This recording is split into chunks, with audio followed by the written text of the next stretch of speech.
Eyewitness News. You're watching the home of the U.S. Open, America's sports leader, NBC.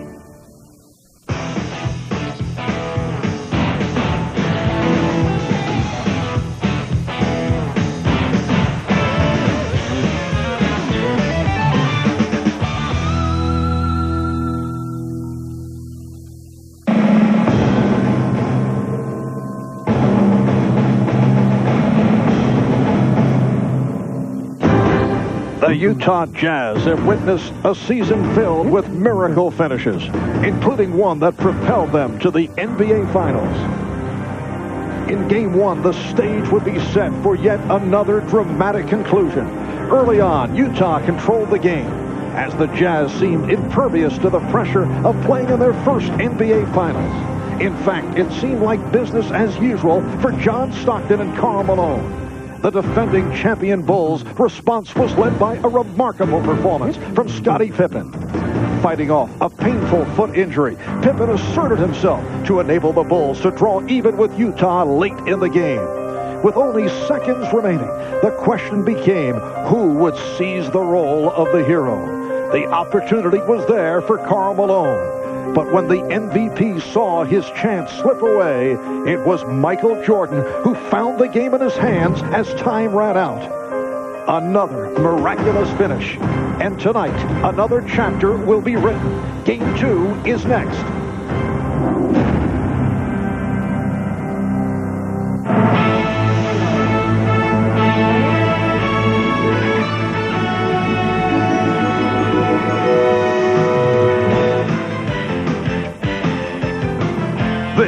Is the NBA on NBC.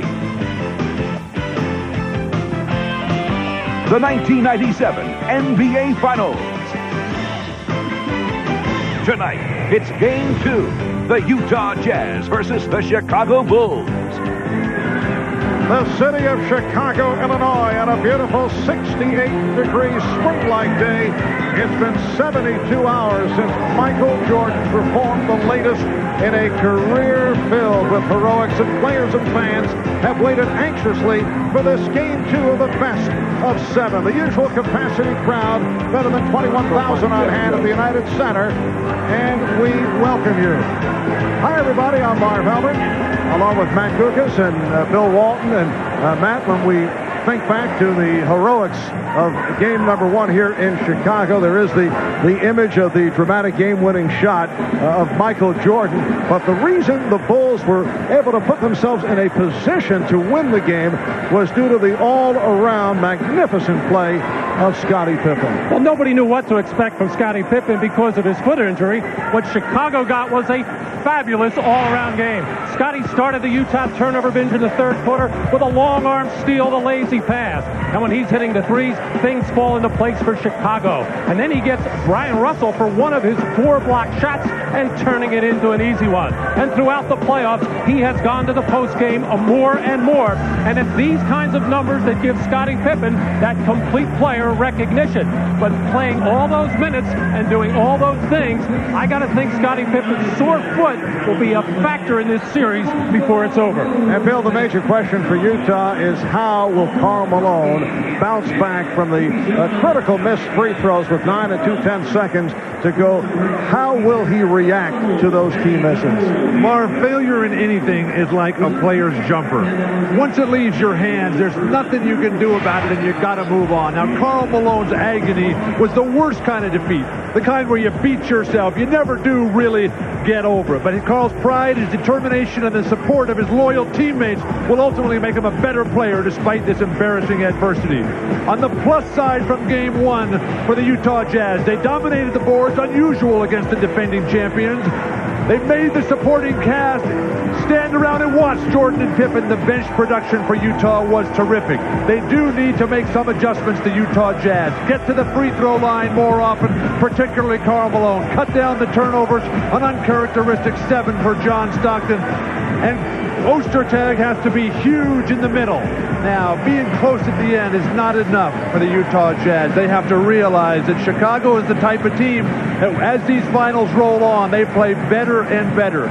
The Jazz, they need to start going tonight, Marv. All right, so coming up is Game 2 of the best of 7 NBA Final Series. And when we return, we'll be joined by Hannah Storm and the NBA Showtime crew. We'll be back in a moment.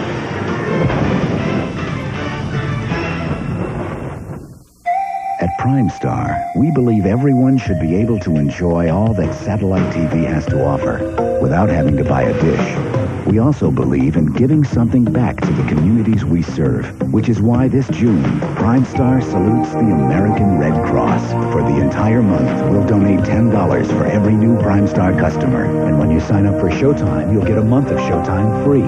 Primestar, now with 160 channels grouped by category. Call 1-800-PRIMESTAR. Good morning. Morning. What can I do for you? 2 copies, please. Yesterday, Evelyn Hartwell fulfilled a dream big enough to change her life, small enough to hold in her hand. She got the keys to her first home. Thank you. By the way, congratulations. For a free guide that can help you get a home of your own, call the Fannie Mae Foundation. We're showing America a new way home. Hannah Storm back in Chicago. Tip-off of Game 2 is just 9 minutes away. So a little bit of time for us to look at the Game 1 performances of Michael Jordan and Karl Malone. Jordan's game-winning shot on Sunday night came as time expired. And on Monday, Jordan told the media what his most memorable game winners were. My most memorable shot, 1982, is easy. The time, 18. Shot, Jordan! Michael Jordan. Cleveland is certainly easy. The inbounds pass comes into Jordan. Here's Michael at the foul line. A shot on Elo. Good! The Bulls win it! They win it!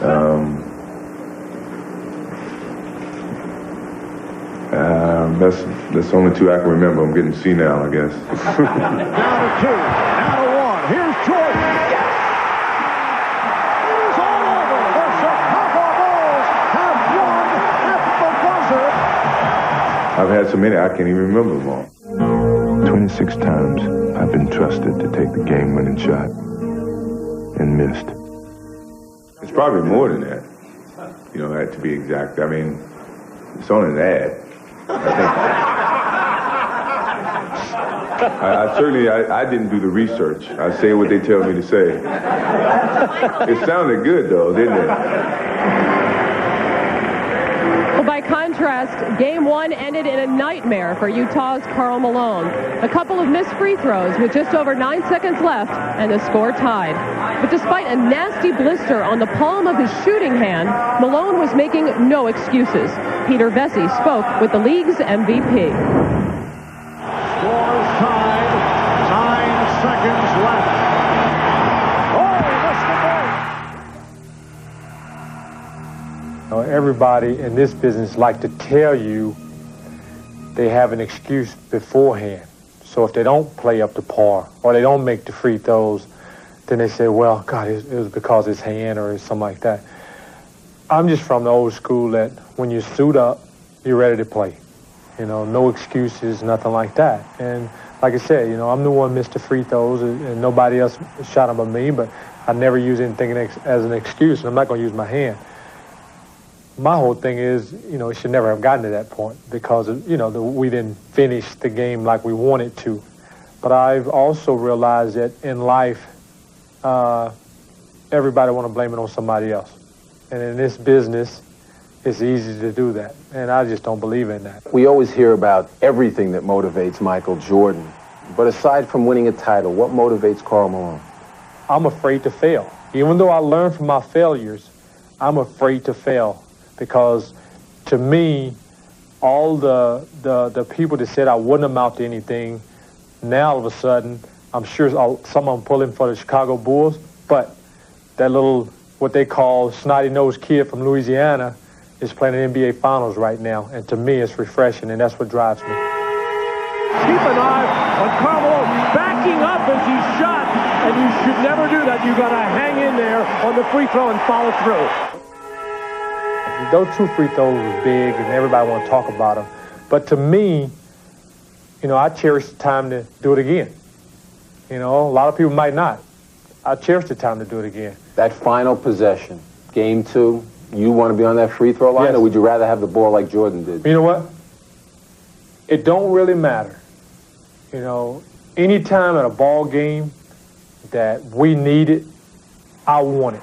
If we was in game 7, we got the ball, clock running down, I want to take the shot to win the game or lose the game. And that's something I carry with me to my grave because I want that opportunity. It's not going to affect you at all? Where I tell you I'm from? Louisiana. Let me tell you something. The only thing that affected me from that game to when I'm sitting here with you right now is the time. And all the time we've had in between that. Because I want to play. And I want to be out there. And I tell you what, I want to be in that same position again. We'll see how the league MVP responds tonight as the Jazz try to even the series at a game apiece. A reminder that at halftime we'll be joined live by the new head coach of the Orlando Magic, Chuck Daly. But Daly is only the second newest employee of the Magic. The newest is our very own Julius Erving. Today, Dr. J accepted a position as Executive Vice President of the Magic and Vice President of RDB Sports, named for Magic Chairman Rich DeVos. Doc, congratulations. What kind of job stole you away from us? Well, I'll tell you, Hannah, it's one in which I wear a couple of hats, but I'm going to miss you and Bob and the whole invaluable crew here at NBC, because you've been great to me for 4 years. Now you got this job, which is all-consuming, and a NASCAR team. You're going to find time to play any golf? I'm probably going to have a lot of time to play golf, but my first priority will be as Vice President of RDB Sports, and my responsibilities will run unilaterally throughout the parent company for the Orlando Magic. Well, you and Chuck Daly are a heck of a 1-2 punch there. We sure are going to miss you, Doc. We're very excited about this. All right, we will see you, however, at halftime and throughout the remainder of the finals, and we are closing in on tip-off of Game 2 between the Jazz and the Bulls. We're back with that right after these messages.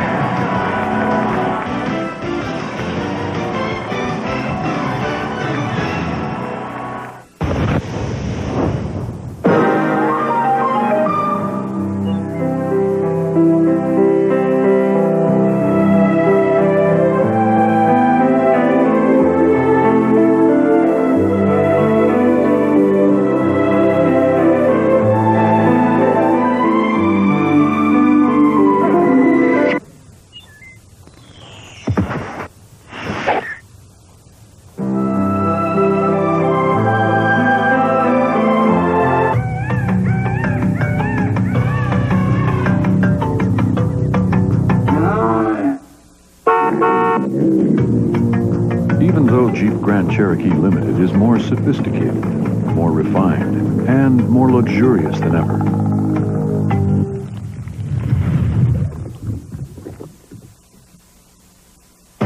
you can be sure that underneath it all, it's still a Jeep. Athlete's foot. It's a predator made up of many types of fungus that eat your feet alive. But there's a potent weapon that doesn't just cure some, it kills them all. Lotramin AF, the killer cure.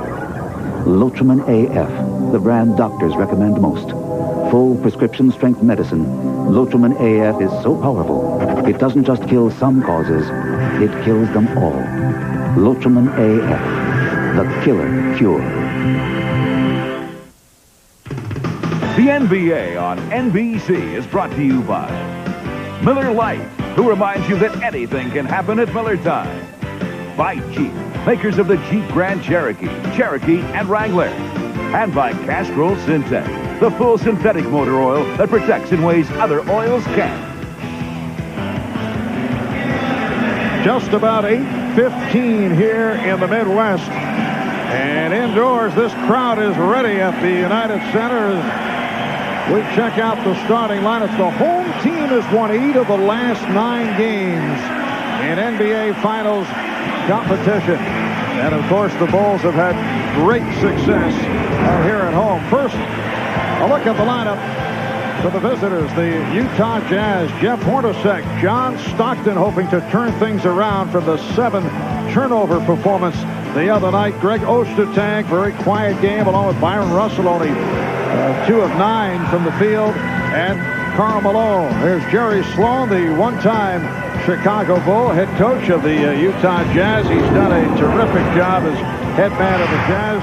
And a look at the defending NBA champion Chicago Bulls. Ron Hoffer, so important defensively the other night. Look at the second half from Michael Jordan, turning things on in game number 1. Luke Longley, Scottie Pippen, who had a sensational all-around game and picked it up in the second half. And Dennis Rodman, who Phil Jackson said liked to see a bit more on the aggressive side, although Dennis did not pick up a technical foul.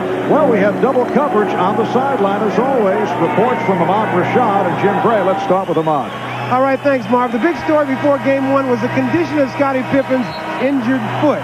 Well, the big story before Game 2 is also the condition of Scottie Pippen's injured left foot. And just before the game, I asked him how he felt going into tonight's game. Well, I feel pretty much the same. I'm not quite as sore as I was going into Game 1. I should be able to tolerate the pain a little bit more. As far as my speed and quickness out on the court, I don't know how much better or how much faster I'll be able to push the ball up, but I look forward to trying to push a lot more in Game 2 than I did in Game 1. Well, if he feels that good, you can look for a big night from Scottie Pippen. Let's go down and talk to Jim Gray. All right, thank you very much, Ahmad. Well, 3 times this season, the Utah Jazz have lost at the buzzer. The question is, how have they reacted after those losses? And the answer is quite well. Against the Lakers late in April, Shaquille O'Neal hit a shot, and then the very following game, the Phoenix Suns, they lost to them by 5 points. In fact, they beat them by 5 points, I should say. Then, after Eddie Johnson hit that shot from around the world, they came back and won Game 5, and we'll see how they do tonight, but they're a confident team. Mark? All right, Jim, of the Jazz controlling the opening tip. The officials, Hugh Evans, Steve Jeffy, and Bennett Salvatore. The block by Pippen, who came up hobbling following the rejection. Beautiful back cut by Brian Russell. Couldn't convert. Scottie Pippen continues to own him defensively. Michael Jordan giving the Bulls the 2-0 lead. Pippen is trying to walk it off. He's defending on Russell, who fires the 3. Rodman rebounds. Well, the Chicago Bulls want to get out and run more, and that's if Scottie Pippen can get the ball and push it up. Right now, he's trying to find out if that left foot is going to work. And Jerry Sloan opening up at the Hornacek on George. Short pass, Hoffer finding Pippen. Make it 4-0 Chicago. Talking to Brian Russell, he is well aware that he has to play a lot smarter basketball game. It couldn't have been a worse start for him tonight. Now Malone played by Longley. And the shot affected by Longley. Well, the Bulls feel with Longley on it, it'll force Malone to go outside, which is what he did in Game 1. And Longley gets inside on Ostertag, leading to the quick 20 called by Utah.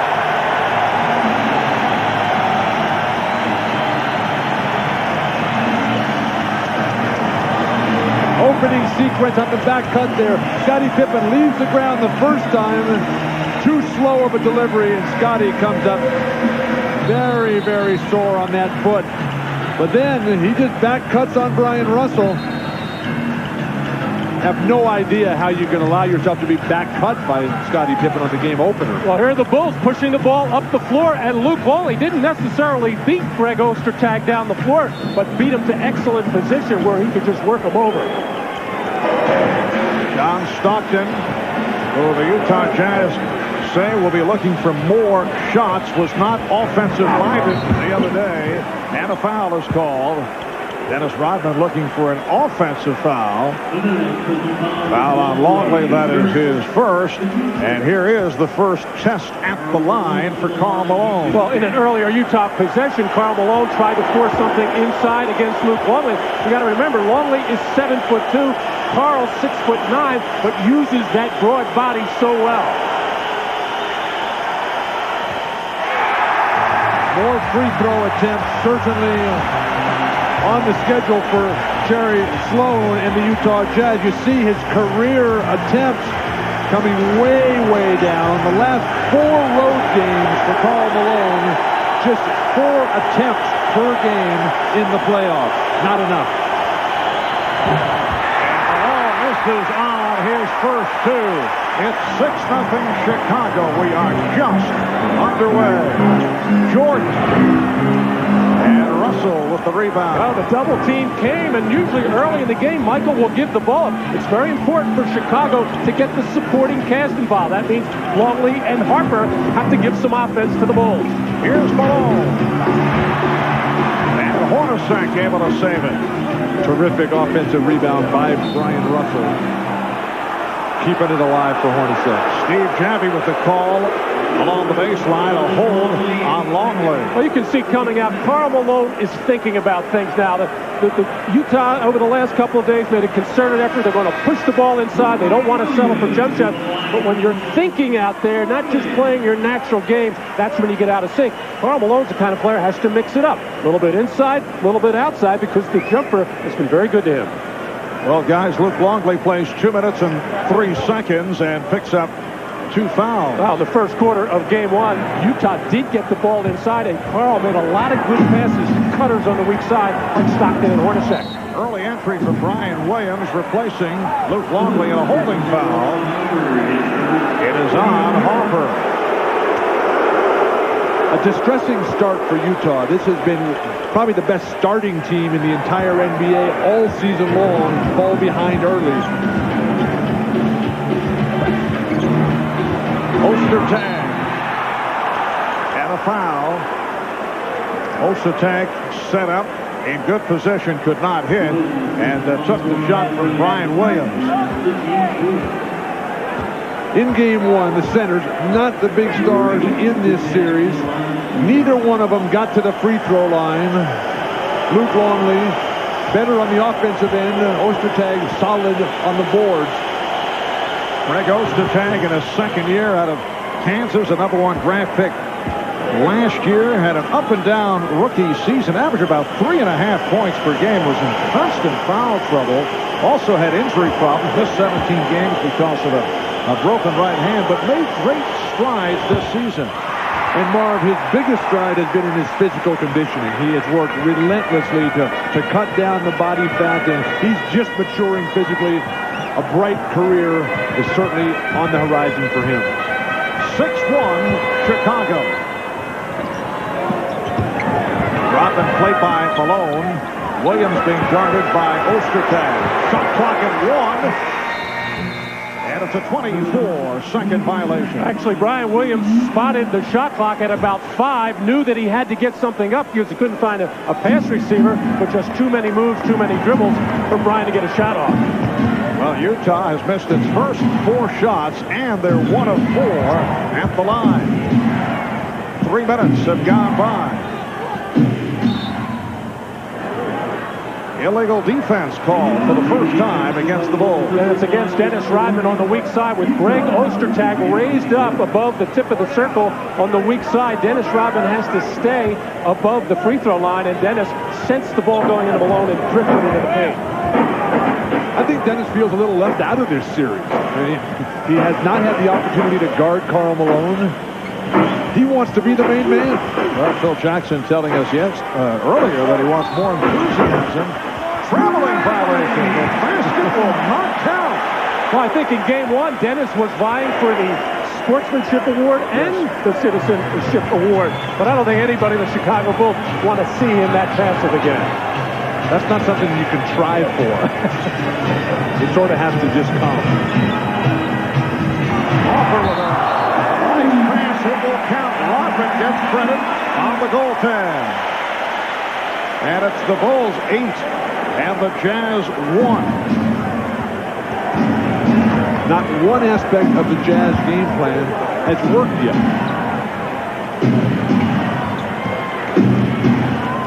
Brian Williams guarding Karl Malone. Here comes Pippen over to help. And the call against the Bulls on a double team. Foul on Williams. That is his second. The Jazz are being successful in drawing fouls, which is outstanding. That'll get the Bulls back on their heels.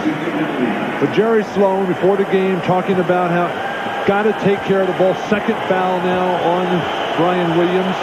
Take care of that ball.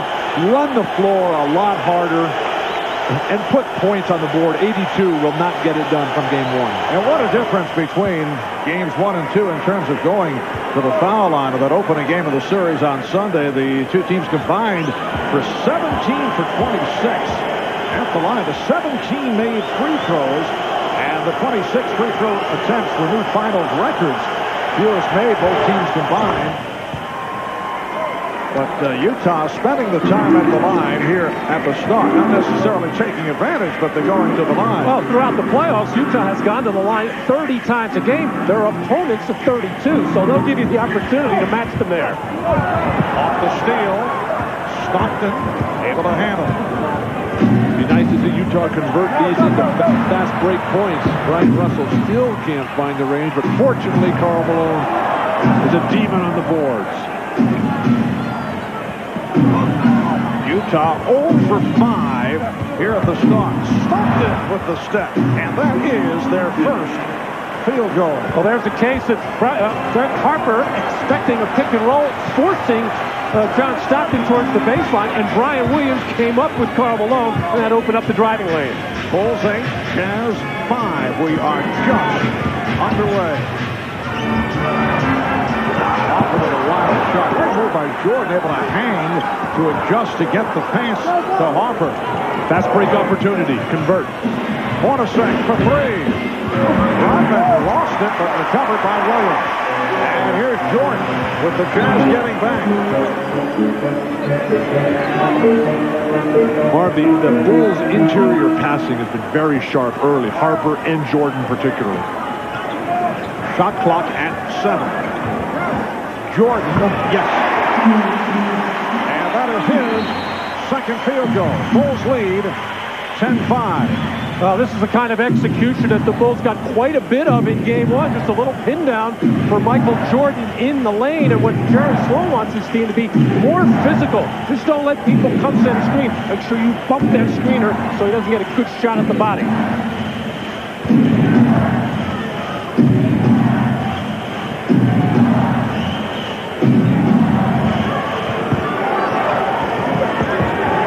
Over to help on Malone. Karl Malone with a turnaround in the face of Brian Williams.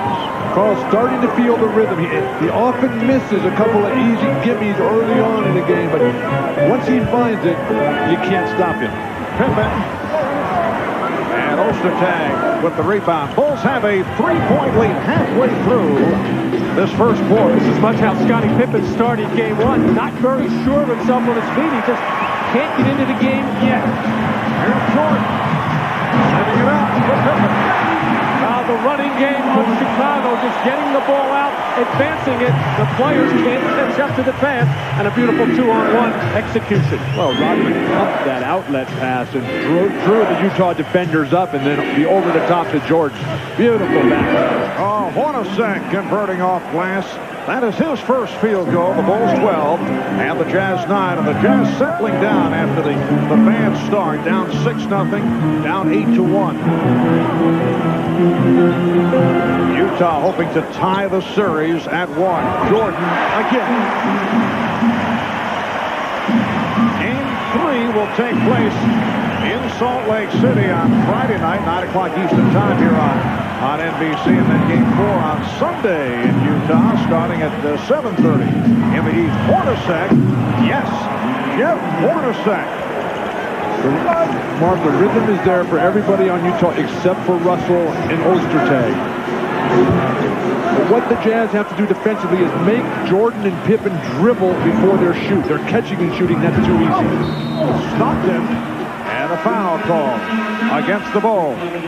Timeout is being called with 4 minutes and 41 seconds to go in the first. The foul called on Rodman. This is what the Bulls want to do. Get it out and run. Get some easy baskets to Jordan with Pippen filling the lane. And Michael Jordan trying to respond to 2 straight field goals by Jeff Hornacek.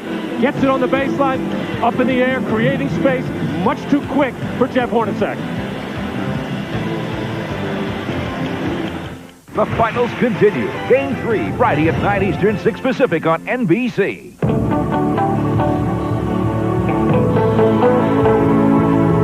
It's difficult to improve on works of nature, but somehow we managed. Introducing the new Jeep Cherokee. With over 40 advancements, it's not just different, it's better.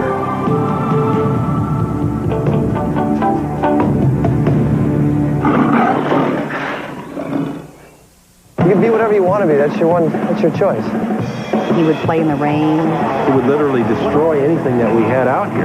Cold. He would be up early. Bang, bang, bang up against this wall. As he got older, he could really kick that ball, and we were having serious damage to the house. Some people they live their whole lives trying to find out what they want to be or what they want to do. I was just one of the fortunate that knew real early. So when we went off to college, then we decided finally we could have some patio furniture. In yet another torture test, we drained the oil from this car and added just this much Castrol Syntec. We then ran it over 100 miles per hour and waited and waited. You see, Syntec has a unique molecular structure that bonds to engine parts. And if a little Syntec can protect under these conditions, imagine what a full oil change can do. Castrol Syntec protects in ways other oils can't. And for your toughest cleaning tasks, try any Castrol Super Clean product. What do you get when some really small group of people gather in some tiny, sweaty little club to see some incredibly huge band, but nobody knows who it is until the second they hit the stage? The Miller Genuine Draft Blind Date. Small clubs, large bands, big mystery. Explore the unknown. Oh, sudden pick and roll here for John Stockton, and you're going to see Ron Harper try to send it down here, and as Carl Malone comes up to set it, Brian Williams is going to follow. The big mistake was no help for Ron Harper as John Stockton with a live dribble just goes right to the rim, and no weak side help. Chicago invariably forces all pick and rolls to the baseline. Stockton, he doesn't mind whatever they do, but it'll work against Utah if he ends up on that baseline all the time shooting his own jumper, because that just leads to Bulls fast breaks. But the difference between that one, Phil, and a normal Utah pick and roll is many times John Stockton will dribble into it, and it's easy to see it coming. That time, he got the ball live. Brian Williams, as the help defender, never recognized him. John Stockton at the line, only 6 of 10 from the field. The other night, 12 assists, turned it over 7 times. On the subject of the pick and rolls, check this out. Well, Utah had the early lead in the first half and held that, but then in the second half, when Chicago battled back, Utah went to their basics and ran that pick and roll much more frequently. Was it a question of Chicago so successful defending against it, or Utah just not able to pull it off? Utah was just so wide open on all their back cuts, they didn't have to ever get into the pick and roll. Just seems to be on fire, totally focused in tonight. That's a 3 for Michael Jordan. He has 9 of the 17 Chicago points. 17-13 the score. Jordan to the board. Stockton certainly going to the hoop. Very conscious about his individual offense. I thought he got bumped that time. Steve Kerr has come on for the first time, replacing Ron Harper. Jordan with the fake. Yes. Well, that last three-pointer on the play before, not just an ordinary one. Michael Jordan, absolutely frigid from 3, 5 for 42 coming into this game. In fact, before game 1 said he wasn't even going to look for it, shooting 12%. Here's Malone getting inside, will not count. Offensive foul.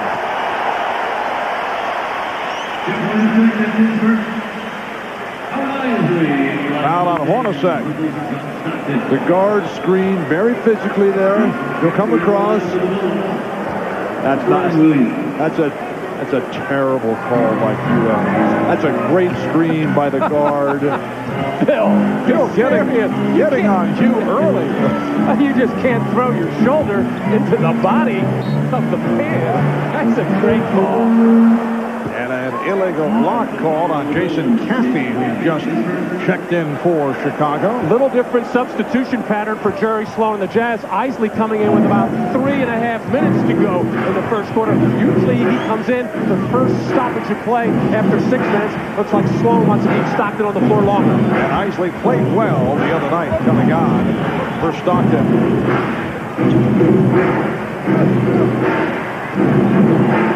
Here's Russell. He can't find the range. Coming up on 3 minutes remaining in this first quarter. Jordan putting moves on Hornacek. Now Kerr for three. Yes. Kerr began the playoffs having difficulty locating his shot. As the playoffs have progressed, he has begun to show signs. Or the defense for Chicago so much sharper tonight than in game one. And Brian Russell 2 for 13 in the series. Malone strong, but no finish. The Bulls up 22-13 and with the ball. Caffey's pass did not connect. Russell has a 3-on-2. Nice finish. Karl Malone. And he's shaken up. He and Pippen came together. Crowd wanted an offensive foul on Malone. And it looks like Karl Malone hurt a lot of different parts of the body there, but the one that's giving him that continual problem is that sore right hand. Yeah, he's playing with a severe floor burn on the shooting hand that was suffered back on the 20th of May. Bulls lead by 7. Kept alive by Caffey. Kerr trying to do it off the dribble, then decided to reset. Good thought, yes. Steve Kerr. Now Kerr is open. Yes. Bulls 25, and the Jazz 15 off the 3 by Kerr. A minute and a half left in the first.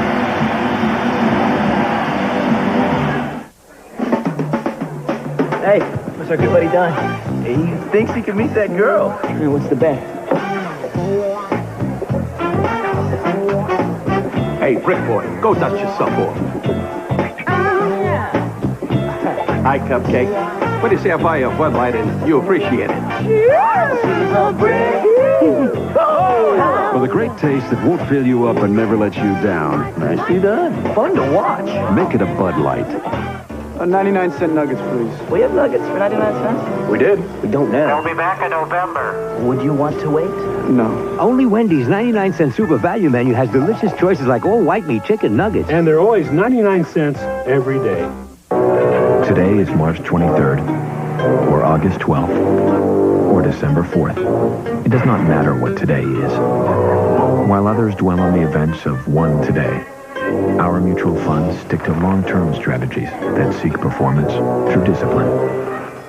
Strategies that understand one today does not a retirement make. We do not live for the day. We are in it for much longer than that. AIM. Invest with discipline. First, they ran wild on a distant island. Coming back! But now, they're going to get you where you live. Is it still behind us? The Lost World. Rated PG-13. Now playing. Choose the way you save with the Chrysler Choice. Choose low 3.9% financing or $1,000 cash back on Chrysler Cirrus. Or save with $1,500 cash back on the luxurious Chrysler LHS. Or choose 4.9% financing or $1,500 cash back on Concord LXI. Choose the way you save. Financing as low as 3.9% or big cash back. But choose now because the Chrysler Choice won't last. What's new in your world? Back in Chicago, it appears that Karl Malone has re-aggravated that injury just a moment ago involved in the drive. Puts the move on Scottie Pippen, a hard-driving move. He lands on the hand, and we mentioned earlier that he has been playing with a severe floor burn on a shooting hand that was suffered in Game 1 of the Western Conference Final right here. This was back on the 20th of May, and he just can't seem to shake that injury. And that was an inadvertent trip by Charles Barkley, but so much of Karl Malone's game is going to the floor. Now, I don't think anybody can knock that man down, but he does go down hard, and when he falls, he has to protect himself. So right now, he's not going to be thinking of falling very much with that sore hand. Karl Malone remaining on the floor. It's an 11-2 run by Chicago. For more on Karl Malone's injury, let's check in with Jim Gray. All right, thank you, Marv. Well, they put some new skin to try and cover this open wound before the game. It was broken open on that fall right there. They tried to put some more ointment on it. It is bleeding. There is a problem with it. It's going to be the same condition that he went through probably for the rest of the game because it's very difficult to stop it at this point. Marv? Thank you, Jim. Randy Brown has come on for the first time for Chicago. Called for the foul to put Isley at the line. The Bulls are now over the foul limit. So Howard Isley, a three-year man from Boston College, will shoot two. How about the Bulls? 11 of 16 in this opening quarter, including 3 of 3 from downtown. Meanwhile, Utah continues to struggle at the line. Marv, this is the Chicago Bulls that we normally see in Game 3 as Jerry Sloan is just trying to weather this big push, this great start by Chicago. Offense, once again, the key for Utah. You got to put points on the board and hope that the Bulls eventually cool off or maybe lose interest. Lose interest, huh? Bulls lead 25-16. Utah during the regular season, pretty good free throw shooting team at 77%. Oh, Caffey lost it. Last touch by the Jazz. Tony Kukoc has come on for the first time. Phil Jackson has Kukoc with Caffey and Pippen along with Kerr and Brown. You can't say enough about the overall play of Howard Isley. Just terrific. Kerr. And here comes Isley.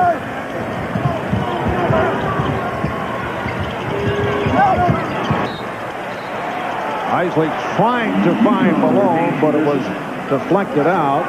Rick Foster, one-time Chicago Bull, has come on for the first time wearing number 44 and matched up with Scottie Pippen. And Malone couldn't find anyone. Has to call a timeout.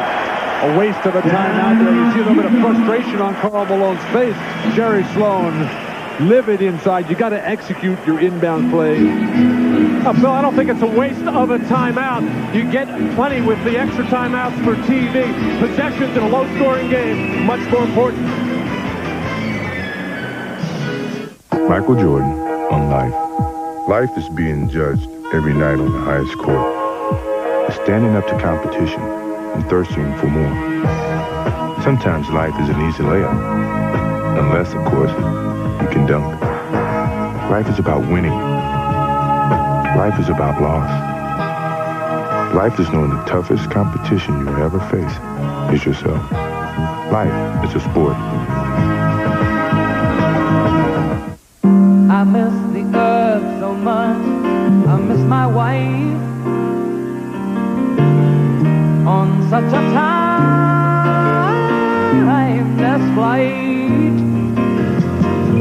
And I think it's gonna be a long, long time. Touchdown brings me round again to find. Oh, no, no, no.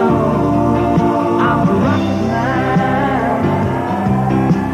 Rocket man.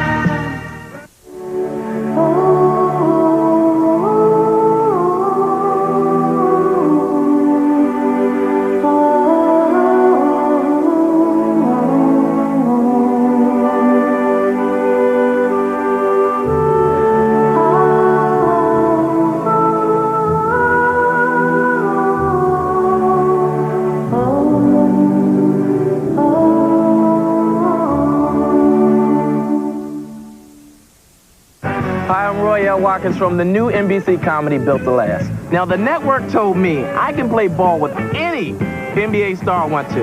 I told them, hey, bring on the mailman. Let's get it on. Built to Last, coming to NBC. It's a lot taller on TV. Welcome back to Chicago. I'm Jim Gray. During that entire timeout, Karl Malone tried to stop the bleeding on the open wound of his right shooting palm. He's unable to do so. The problem is with Mike Cheminsky and the trainers, they can't tape that up, Marv, because he then wouldn't be able to hold the ball. And with the sweat and the constant banging, it's going to be an ongoing problem, probably until the offseason. Marv? All right, thanks, Jim. We saw that ongoing problem right throughout the opening game here on Sunday. Shot clock is down to 7. Here's Russell. Oh, he went glass. Very fortunate. I don't know if that was the intent. Ryan Russell has to play great basketball for the Utah Jazz. He reminds me so much of a young Scottie Pippen, still trying to play with athleticism rather than skill. He'll get there soon, though. Ryan Russell, fourth year in the NBA out of Long Beach State, a second-round draft pick. Scottie Pippen. And rebounded by Jeff Hornacek. We are down to 15 seconds to go in the quarter. The Bulls lead 25-18. So that timeout by the Jazz not only saved the possession, they got a bucket out of it, albeit a suspect one. Final seconds of the first quarter. Isley. Oh, the runner by Isley. 1 and 6/10 seconds to go. Here's Kukoc with the two-hand set. Good shooting, opening quarter by Chicago. 11 of 19 overall. Michael Jordan led the way with 11. Utah finished with 5 consecutive points. And it's the Bulls by 5 after 1. You're watching the NBA on NBC. If we all settled for good enough, would things ever be good enough? The luxurious Chrysler LHS. Cab-forward design, speed-sensitive steering, independent touring suspension, 8-way power seats, personal security system, and now get a lease for just $359 a month. The Chrysler LHS. This goes way beyond good enough. What's new in your world? Whoa. Oh, no. Mr. Dog, can you get those shorts for me? Wait, where are you going? You heinous beast. Hey, bro, can I borrow your towel? Hey, honeys. No, don't bail on me like that. Not going anywhere for a while? Bum deal. Get some clothes. Play Snickers Gotta Have Nuts giveaway and you can win some highfalutin threads. God bless America. Mm-hmm.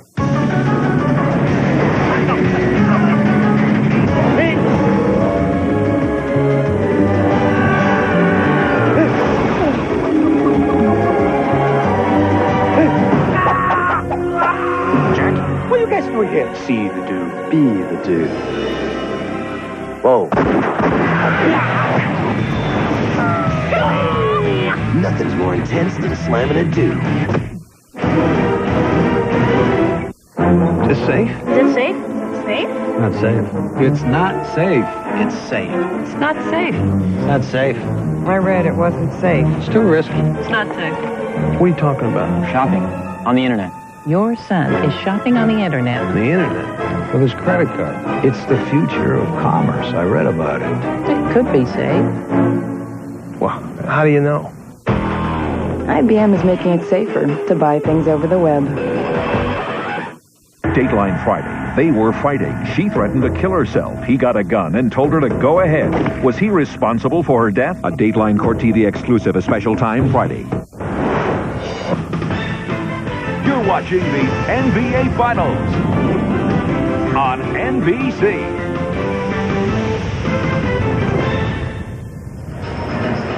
Well, three-point shooting for Chicago has been way off during the playoffs, but they have gotten it going in the first quarter. Michael Jordan, who only had 5 all through the playoffs, gets one. Steve Kerr, who didn't even get a shot in game 1, nails 2 in that first quarter.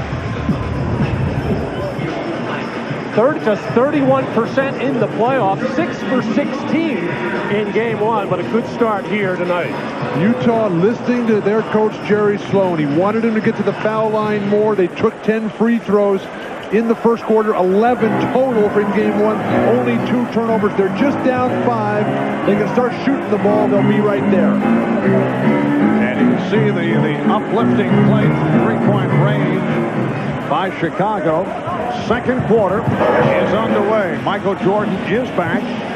Shandon Anderson, the rookie from Georgia, has checked in for the first time. Chris Morris on the floor for the first time. And here's Malone over Caffey.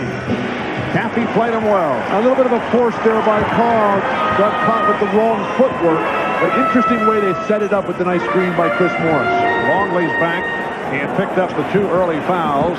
Here's Longley. Lost it. And recovered by Malone.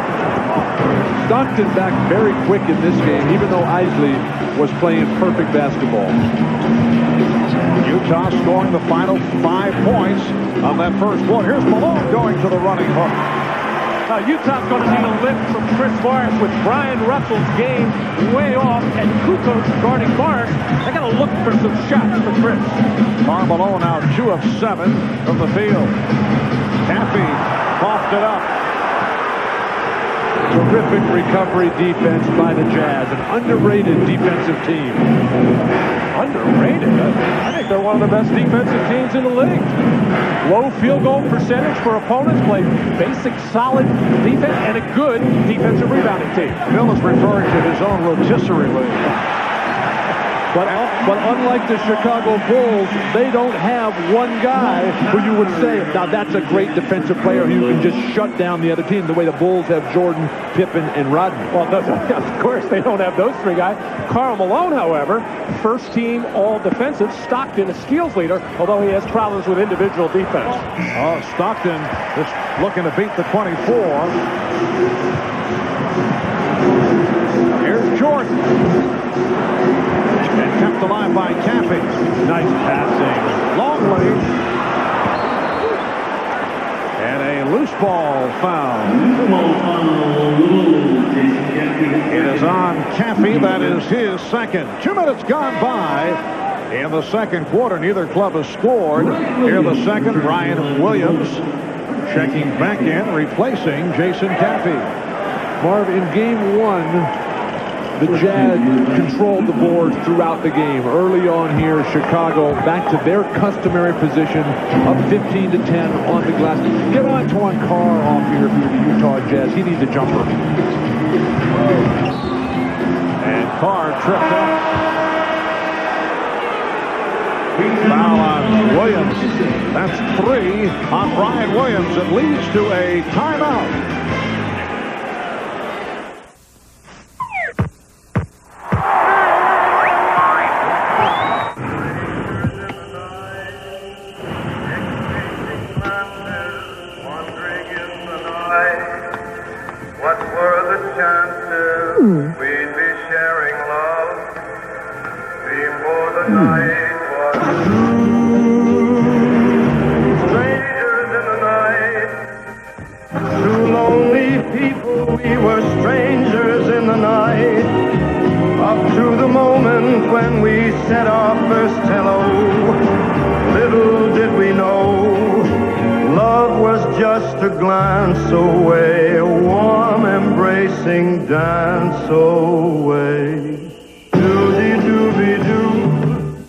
From the creator of Wayne's World. This is my mother. Austin Powers. That's not your mother, it's a man, baby! Why won't this wig come off? Directed by Jay Roach, rated PG-13. Now playing. Push the boundaries back with Goodyear Eagle F1. Dual aqua channels sweep water away for serious traction, especially in braking. Serious freedom. Goodyear, Goodyear. Grant, it's time to look beyond basketball. I'm thinking made-for-TV drama. You want me to be just like Tommy, Dad, but I can only be Jake. After that, you go on tour with your book. Then you cut an album. I'm a cowboy. He's a cowboy. So, what do we think? I'd never do something like that. Care for a Sprite?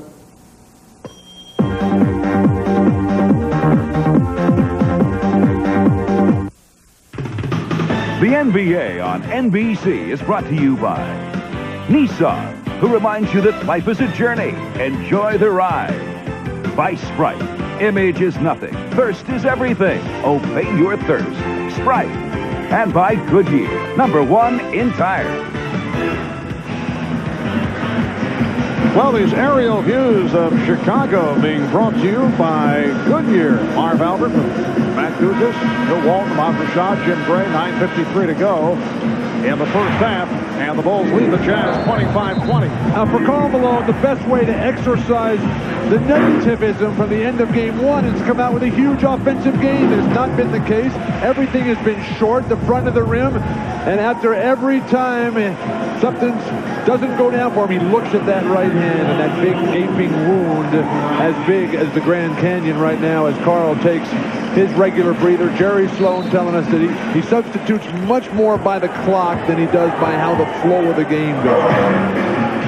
And the Bulls have cooled off. They started out 11-16. They've missed their last 6 shots.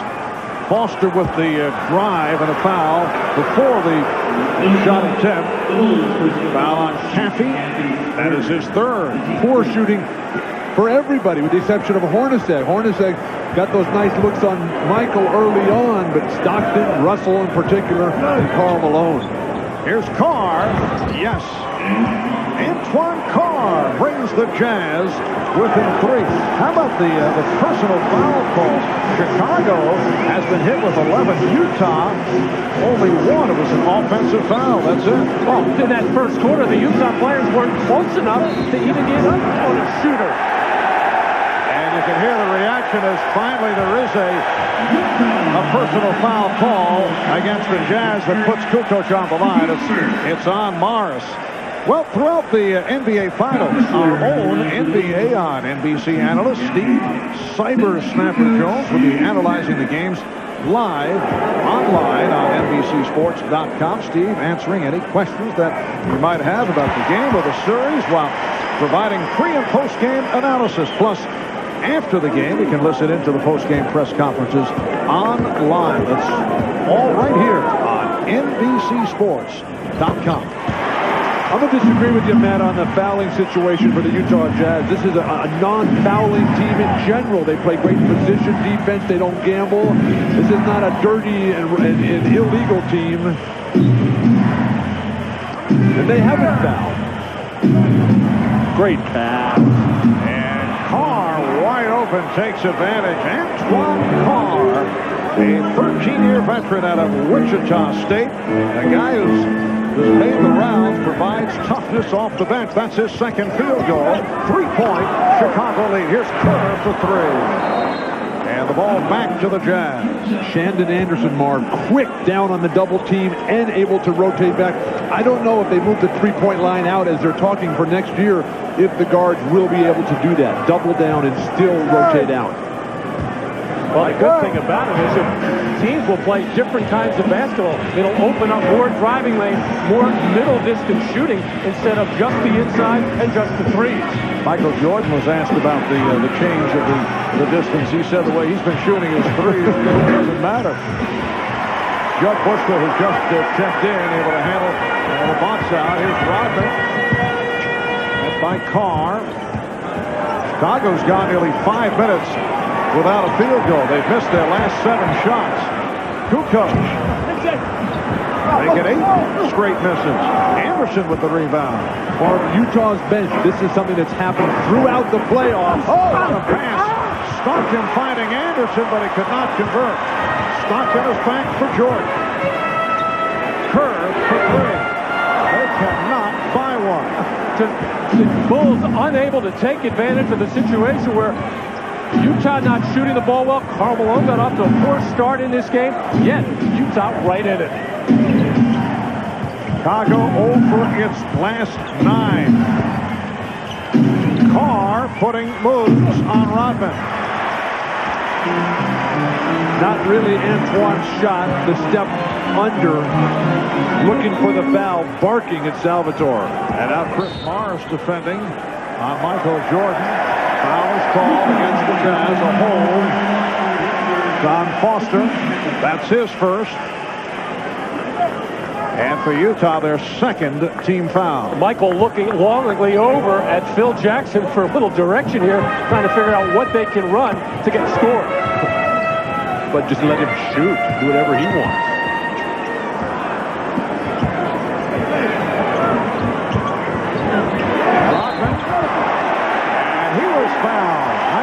from Kukoc to set up the reverse for Rodman. Foul committed by Carr. Well, what the Bulls have done on this particular play is spread the floor a little bit. The triangle hasn't been working, and by doing that, you open up the lane. Nice feed by Tony Kukoc, and right after that pass, Michael Jordan went over to Tony and got into his ear a little bit, saying, come on, you got to pick it up a little bit. You got to make some things happen. Not so much shooting from the perimeter, but put the ball on the floor and create. Scottie Pippen returning for Tony Kukoc. How about this, guys? We played about 5 minutes, and thus far the second quarter, Utah with 4 points, and Chicago with 4. But the beauty of both these teams, we saw it on that last play, is that there's so much movement without the ball. There's guys not just standing around watching others play with it. Antoine Carr delivers. Oh, make a shot one time, please. Bulls have missed their last 9 shots. 6.5 minutes without a field goal. Yet they lead 29-24. Now Jordan putting moves on Anderson. Yes. Well, that ends the streak. Well, that's the offense that Phil Jackson was telling Michael to run. Chicago leads by 7. You hear the chant of defense. Well, small Chicago team out there right now. Utah should be taking it to the rim because there's just no shot blocking out there unless it's Jordan or Pippen come over. Whoa! Morris from way downtown. Like I said, take the ball to the rim or shoot from 30 feet. We did discuss in the pregame meeting how Chris Morris, this would be his breakout game. Chris Morris from beyond area code range.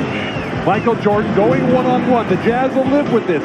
You make him put it on the floor 2 or 3 times, he is going to score. And then Chris Morris comes off a pick looking to just keep the continuity going. He says, hey, I've been on the bench so long, I'm putting one up no matter what. We have 5 minutes and 57 seconds to go in the second quarter. The Bulls lead by 4. Good morning. I'd like to cash in my miles for 1 ticket to Paris, France. I'm sorry, sir. Your miles have expired. I've been charging on my Visa card for years to earn this trip, and now I'm going to have to pay for the ticket. It happens. Paris. Visa says you're over your limit. Visa, it's everywhere you want to be.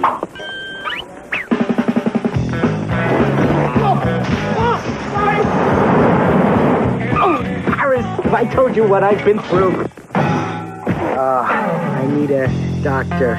Je suis un espion. Espion? Espion! But Visa, can you at least help me find the doctor? How about a lawyer? Visa says they're everywhere, but American Express helps you with just about everything. So you can always do more. I do not get French fashion. So, where do you want this? Hey now, I ordered a new copier. This is better than new, my friend. Allow me to demonstrate. Oh, what do we have here? Wow. Enlarges, too. Even so late. I'll take it. For the great taste that won't fill you up and never let you down, make it a Bud Light. That was close. I didn't think I could shove this baby through. Good job. Last good job shooting. That was good. You're late. I just finished my workout and I couldn't wait for you. My game was really good. I ran the floor, blocked some shots, even dunked. I'll be back tomorrow. But you better get here early. Or you can wait until June and see what this hard work is all about.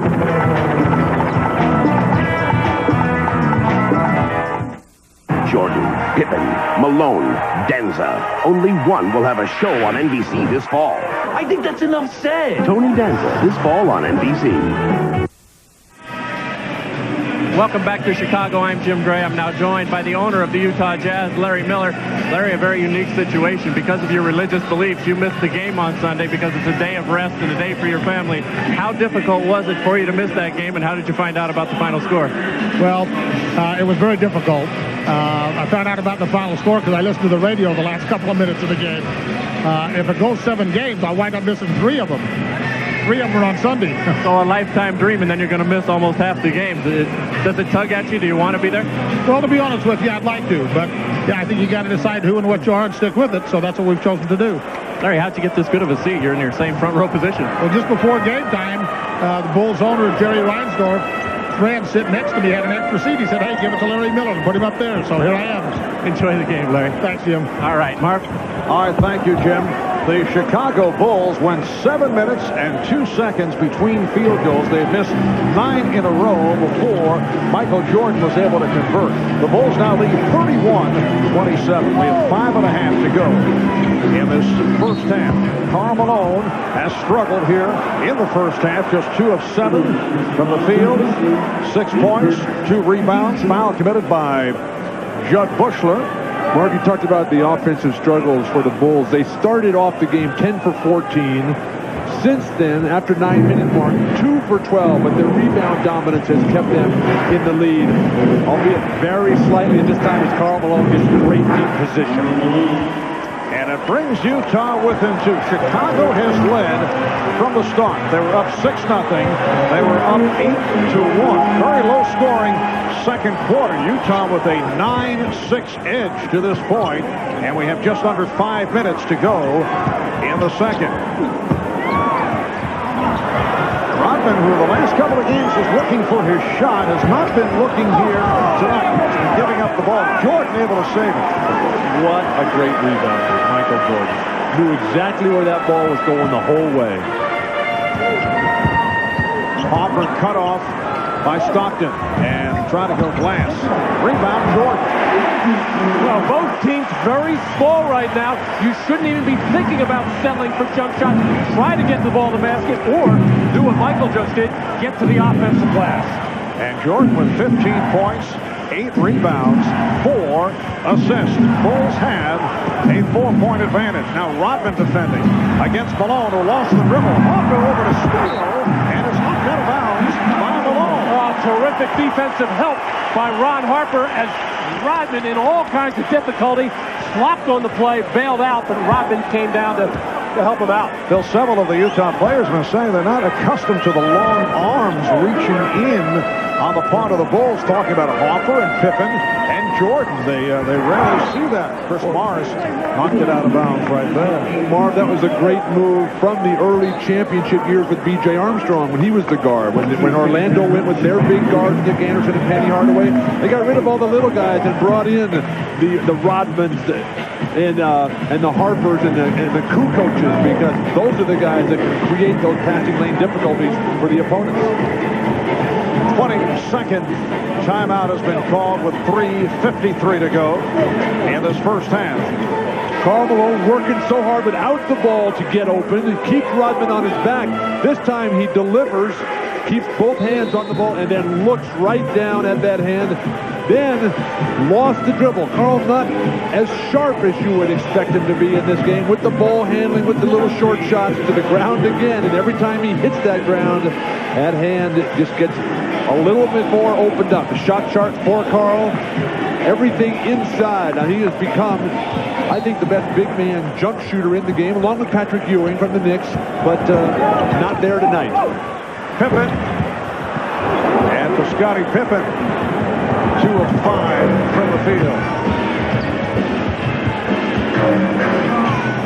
And that's the early offense for Utah, where Malone runs the floor, tries to get that position in the paint. Good transition defense that time by Chicago to get back and cut it off. Adam Keefe has come on for the first time. Malone rejected, recovered by Anderson, and it's a 24-second violation. Tough break for the Jazz, but they're not playing well. Jerry Sloan coming back with some of his regulars here, but they're only down 4 points. Once they hit some sort of rhythm, they have a great opportunity to take over this game. Yes, 1 second. Russell getting sent to check back in. Here's Harper for 3. Ron Harper with his first field goal Bulls lead 36-29. It seems like Ron Harper gets a 3 a game here on this floor. He usually saves it, however, to the fourth quarter. Mars being played by Bushler. Now Longley on Malone. Malone squaring up. He's been off. Bushler rebounds. Short every time for Carl. I think it's in his footwork. Here's Short. And he drew the foul. Michael Jordan with that beautiful change of pace. Able to accelerate. Got the step. He'll go to the line. When we come back, you're watching the NBA on NBC.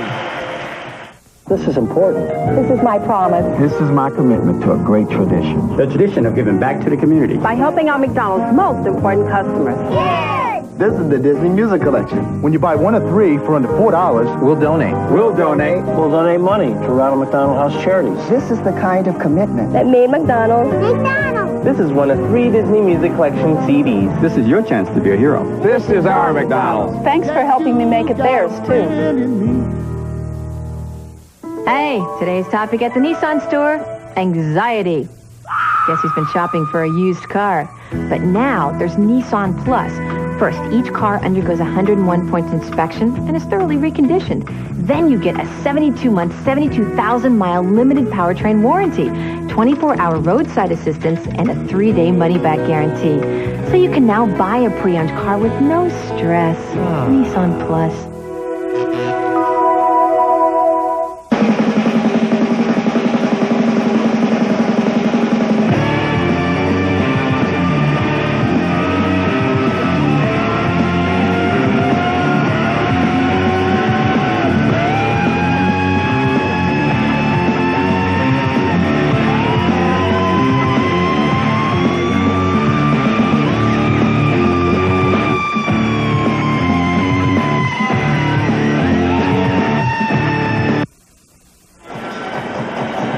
Coming up at halftime, the Prudential halftime report. We'll be hearing from the new coach of the Orlando Magic, Chuck Daly, who'll be on the NBA Showtime set with Hannah Storm. Peter Vesey will also get first half analysis from the Dr. Julius Irving and Bazaar, Mike Fratello. That's all coming up on the Prudential halftime report.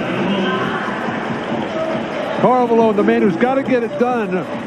The numbers haven't been there. Receives the great screen. But then so many dribbles allows 3, 4 Bulls right in there. Scottie Pippen gets his second block on the night. And you look at the statistical analysis for Karl. First and third quarters, very strong.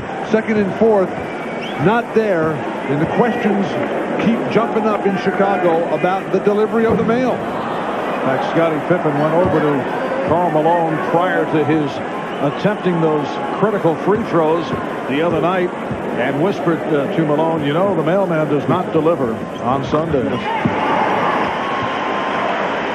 I think Karl Malone has to start mixing it up a little. Here's some good full-court pressure by Chicago and forcing the turnover. Caught him off guard. I don't think anybody was ready for that. Way too close to the baseline for Hornacek. Inbound to the foul line to a big man against the press.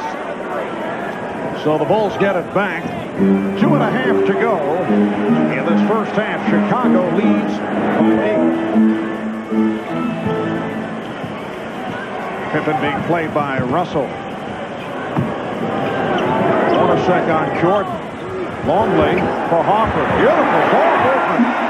Michael Jordan getting in the air, thinking shot, but able to stay up there so long, make the adjustment, and a terrific look by Luke Longley to find the open man. So the Bulls now lead 39-29. Delay of game called. That's the warning on the Bulls. Ron Harper wanting a foul called as he slid down the lane. Jazz need to get some offense going here. Collapsing Bull defense has been too tough. This is the biggest lead of the night for Chicago. Shot clock at 5. Hornacek ran into a crowd. Malone could not put it back. And a foul against Utah. Foul committed by Adam Keefe. Well, Karl Malone is not going to ever get a better look than that. Point-blank range. Obviously, the hand has to be part of it. Karl does not want to use that as an excuse, but he's thinking about the hand, having trouble handling the ball, but he is right there in perfect offensive rebounding position, and it just squeezed it out. I think Karl's got to mix up his game a little bit, too. He continues to just run to that left block. He's also an effective player up at that right at the key area where he can shoot or drive. Well, Utah now over the foul limit, so Tony Kukoc at the line. Remember, Friday night, the scene will shift to Salt Lake City, 9 p.m. Eastern, 6 p.m. Pacific. That'll be Game 3 of the NBA Finals. Michael Jordan and the Bulls going up against Karl Malone. John Stockton of the Utah Jazz. Malone and company unbeaten on their home floor since back in February. That's Game 3, Friday night, 9 o'clock Eastern, 6 in the West, right here on NBC. Bulls trying to go up 2-zip. Utah hoping to tie the series at 1. John Stockton getting some pressure from Hopper. Chicago in the midst of a 10-0 run. We have 1 minute and 40 left in this first half, and some aggressive play on that bump between Hopper and Stockton. Well, both teams, I'm sure, with 2 days to think about it, realize that they want to be more physical within the rules, but Harper really starting to lay some lumber on Stockton. With the steal. Jordan putting the moves on. The look away.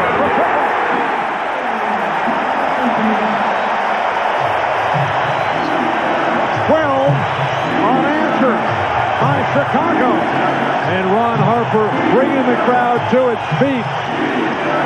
Chicago defense stifling. Need leadership and poise for Utah right now. They go to their MVP. Well, this is Chicago Bull basketball. Flurries on defense, creating turnovers, getting the steal, and then quickly converting at the other end as Jordan breaks through the defense and spotted Scottie Pippen way before that, but delivered it right on time for Scottie to finish with an explosive dunk on that sore foot. Foul on Pippen. It put the Bulls over the limit, and here's Karl Malone, 2 of 4 at the line. Marv, it's all falling apart for the Jazz right now. They've fallen behind by 14.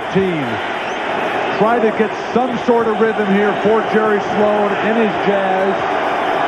Get out of here with something going in your favor, and then come out and start over in the second half.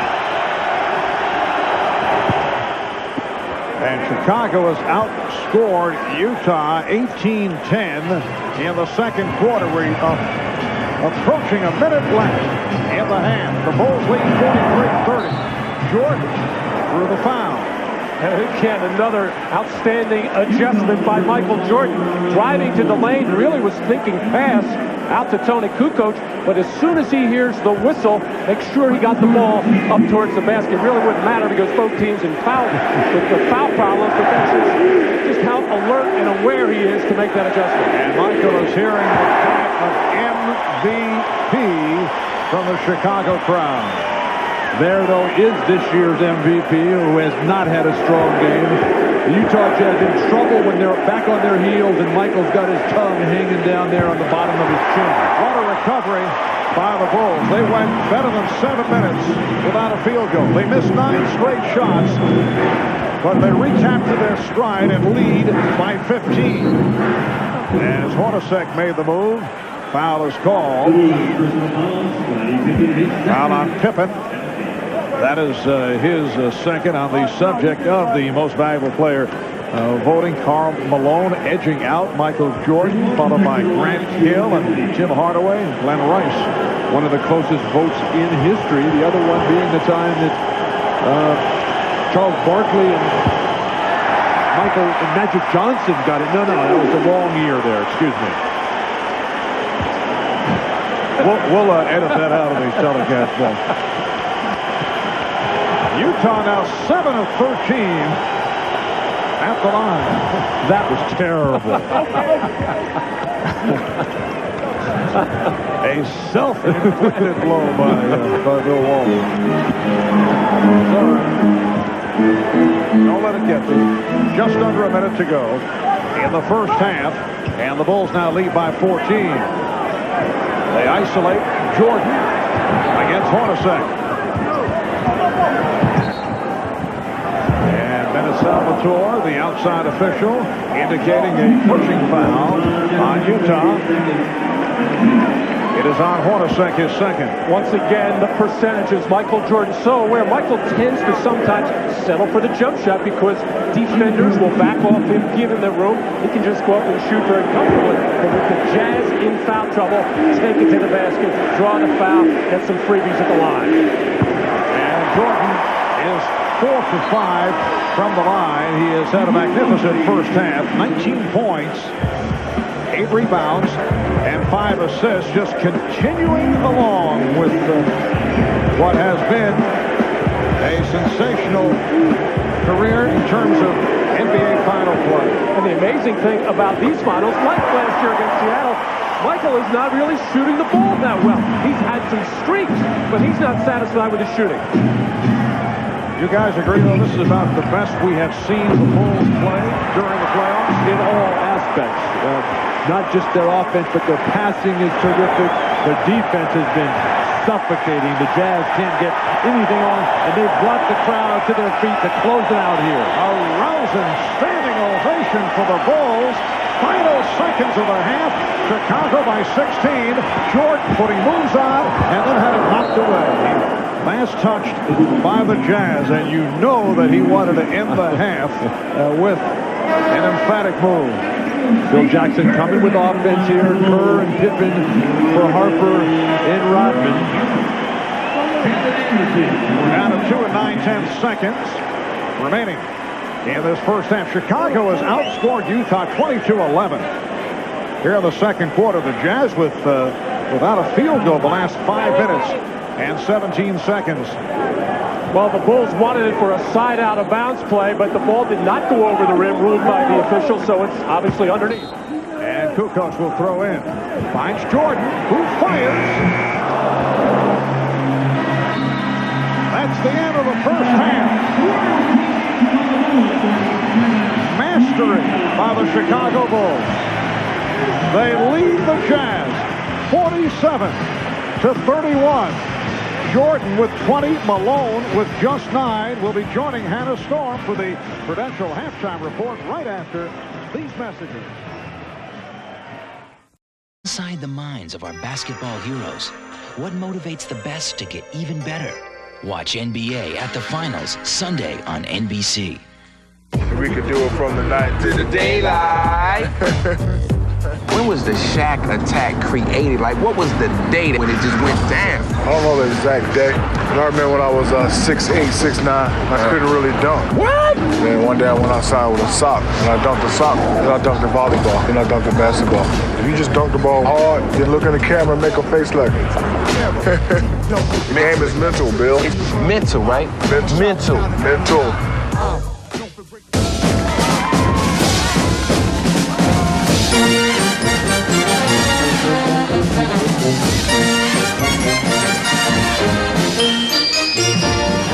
This little celebration is brought to you by the people who've helped so many other people understand and enjoy cellular phones. Radio Shack, America's #1 retailer of cellular phones. Surprised? We're not. We're just happy. Radio Shack, you've got questions, we've got answers.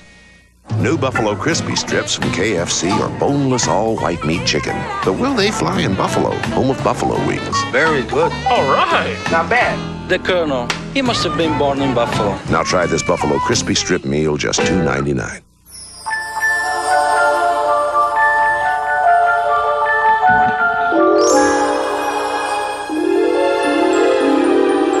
I think I'll take Ralphie for a drive.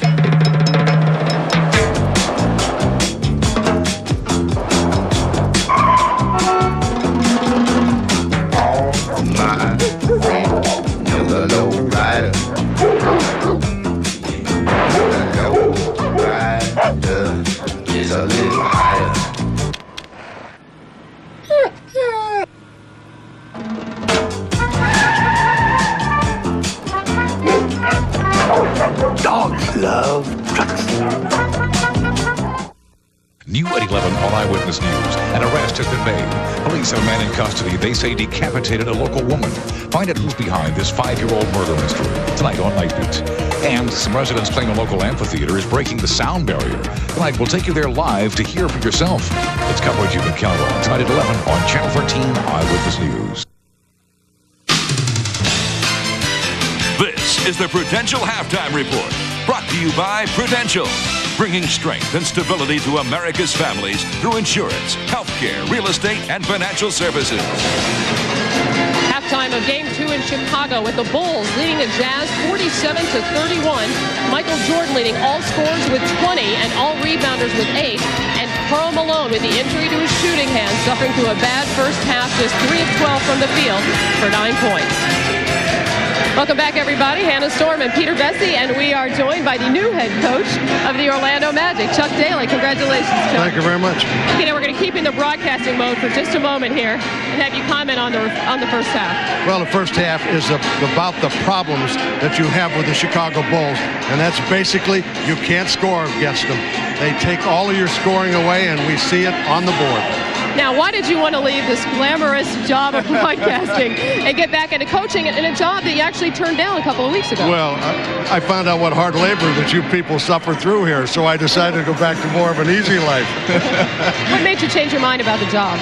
Well, it's kind of interesting. I had been intrigued by it over the last year, maybe suffering through watching teams play. I've always been in love with the game. I like to teach the game. I think the game is going to change because I think we're going to have rule changes. And so consequently, this came about. Originally, I said no. And then all of a sudden, when I hung up the phone, I said, I think I made a mistake. I'm intrigued by this job. I like this team. I like this area. I revisited, and it happened. Chuck, you said that when you were out of retirement that you were only going to come back for crazy money. Now, I assume $5 million a year is crazy money. But you also said that you only wanted to come back to coach a championship contender.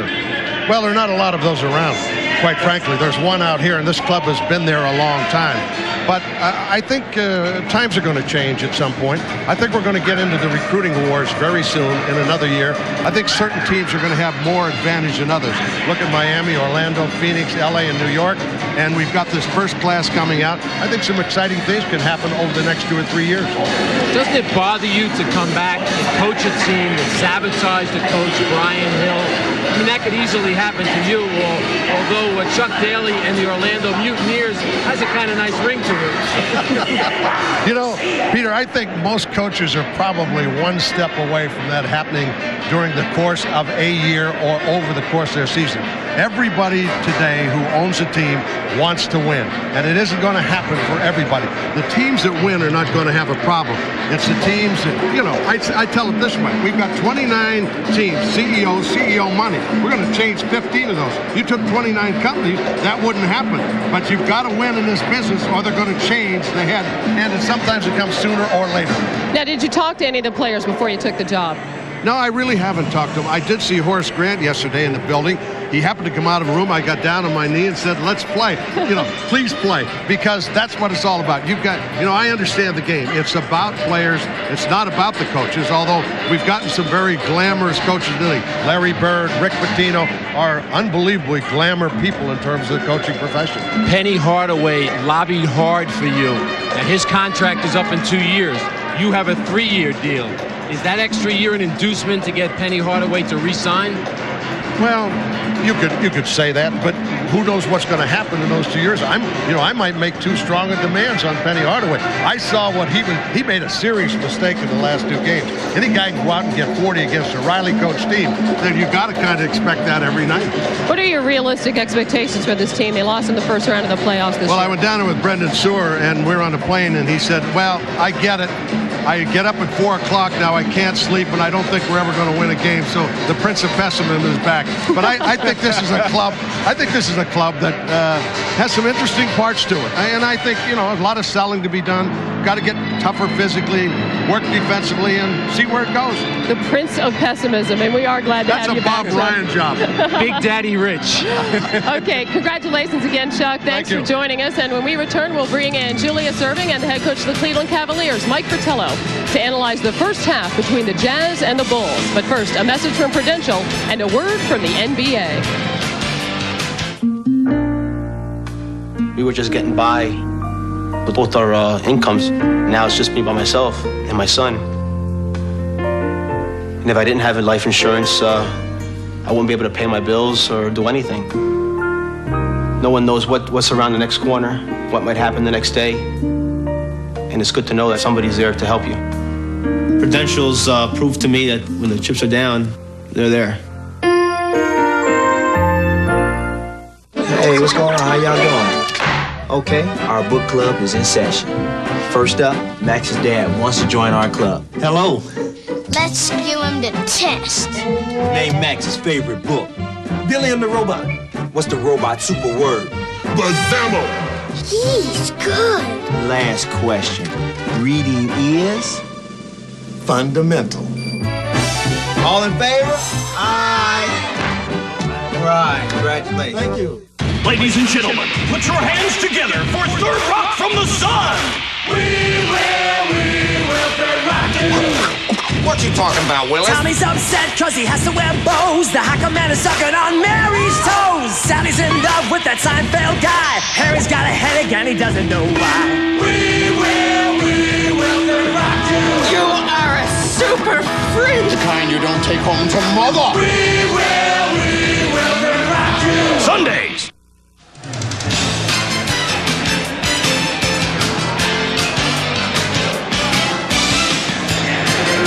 It's halftime in Chicago. The Bulls are leading the Jazz 47-31 in Game 2. Now let's talk about the first half with Dr. J and Mike Fratello. Doc, Karl Malone said coming into the game, the one thing he wanted to do is score more inside. Can you assess his performance in the first half? Well, he's not scoring a lot of points here, and the Bulls have been playing him with various people. They've been playing defense on Karl Malone, somewhat by committee, and he's getting these multiple looks on defense. Early it was Luke Longley, and Luke forced him outside.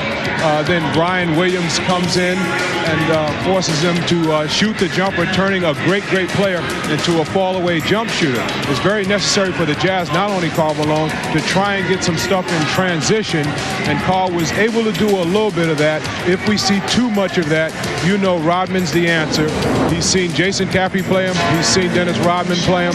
I think if Karl Malone really gets off and going, those are the two guys who will give us that power forward matchup that we've been craving in this series. But so far, he's been in check by 4 different people, and he only has 9 points. And maybe hurt somewhat also by the injured area on his shooting hand. Now, Mike, Utah committed to single coverage on Michael Jordan. It burned him at the end of Game 1, but they said they were going to stick with that game plan here today. Hey, he's on his way to a triple-double. How'd that force him to change things? Well, sometimes there's a residual effect from the last game. When you get beat on the last shot and you are remembering this, you go into the next game and you say, okay, let's be prepared to make some changes if we have to. But when you have a halftime stat sheet that says 20 points, 8 rebounds, and 5 assists, he's doing it every way. Turnaround jump shots, in the open floor, breaking the defense down, looking to take it to the basket for scores or free throw opportunities. And then last but not least, this is the consummate team player. After starting at the game and making 5 out of his first 7 shots, Jordan starts in the elbow area and is going to try and free himself up to catch the entry pass. On the opposite side of the floor, Howard Isley has said, hey, look, that's enough. I'm going over here and randomly double team Michael Jordan and try to get the basketball out of his hands. The problem is Jordan, being the unselfish player that he is, sees Isley on the way for the double team. Rodman reads the situation, dives in the middle of the lane to take his player, and now Steve Kerr just goes to the open area on the floor and just kind of hangs out knowing that Michael Jordan is going to make a move, find the open guy, and there are none more unselfish than Michael Jordan. The ultimate team player. He beats you with the score, he beats you with the pass, and he rebounds as well. Wow, the 31 points for Utah, that ties the second lowest first half scoring in finals history. Chicago's defense doing a great job. And Mike, we got a note on one of your guys. We got to acknowledge him. On Monday, the NBA naming Terrell Brandon of the Cleveland Cavaliers the winner of the 1996-97 NBA Sportsmanship Award, designed to honor the player who best represents the ideals of sportsmanship on the court. Brandon received the award from NBA Commissioner David Stern and will donate $25,000 to his former school in Portland, Grant High School. It's halftime in Chicago. Back for the second half right after this. This has been the Prudential Halftime Report, brought to you by Prudential, bringing strength and stability to America's families through insurance, healthcare, real estate, and financial services. And now, people have asked us, what makes a great steak sandwich? Well, it all starts right here in America's heartland, where everyone knows it's all in how you slice the beef. Thin, real thin. Hardee's new tender steak sandwiches, sliced thin to be tender and juicy. There's the Philly steak, the deluxe, and even a steak and egg breakfast sandwich. Hardee's tender steak sandwiches. What will they think of next? When you consider all that goes into making the new Oldsmobile 88 irresistible, like its roomy 6-passenger interior, its many extras, its affordable $23,200 MSRP, and the fact that 88 is the only full-size car to earn Consumers Digest Best Buy Award an unprecedented 7 years in a row, we couldn't resist adding one more. Now, get $1,500 cash back. 88 by Oldsmobile. Simply irresistible. Who are the Children's Miracle Network champions? They are the children of Riley Hospital. Children like Adrian, Ben, and Emily.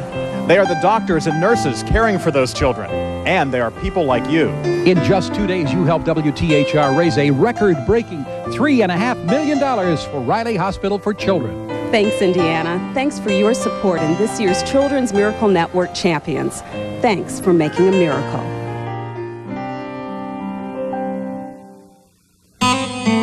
In South Dallas, a lot of folks like to work on their cars, and a lot of them come to AutoZone.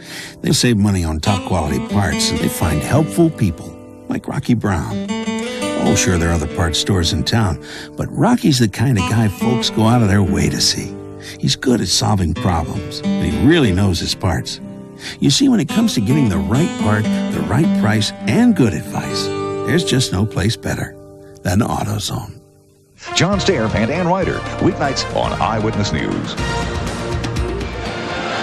Back in Chicago, Marv Albert, along with Bill Walton and Matt Guokas, a 16-point lead for the Bulls over the Jazz in this game 2 of the best-of-7 NBA Finals series, and the Chicago Bulls just dismantled the Utah Jazz in the second quarter. They outscored them 22-11. Let's check out the Miller Lite halftime statistics. First of all, the scoring rundown for the Chicago Bulls, who shot just under 46%, 12 of 27 from two-point range. Well, so much of their offense was generated by their defense. Got out and ran more. Didn't get a lot of fast break points, but Michael Jordan starting to find his touch, and that is bad news for Utah. And Michael Jordan overall 20 points on 7 out of 14. I'll look at the Jazz rundown. The offense just non-existent there, Mar. They couldn't shoot a lick, 31%, resulting in basically no assists for a very good passing team. Karl Malone struggled mightily. He's the guy who's got to get it done. No perimeter shots really went down for him. Lots of easy misses. The shots have been there for the Jazz. They just haven't been able to knock them down, including from the free throw line, Marv. Not a good sign for Utah. Overall, Bill Malone in his 20 minutes, 3 of 12 from the field. We'll be back in a moment.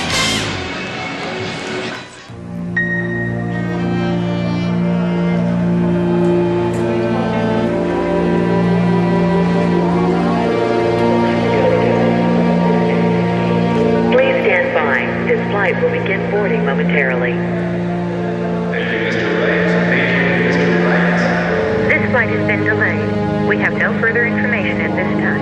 I don't know, sir. I don't know, sir. I'm sorry, sir. You're going to have to go to the customer service center next to gate 7. If Orville and Wilbur had to go through what you do just to fly, Would you like to speak to my supervisor? they would have stayed in the bicycle business. Flight delay. Whoever told you that, it is safe. Air travel needs to be easier and more professional, especially for the people who do it most. Ladies and gentlemen, Now it will be. the flight to Kitty Hawk has been canceled. Please be Because compared to the rest of the industry, United Airlines is heading in a different direction.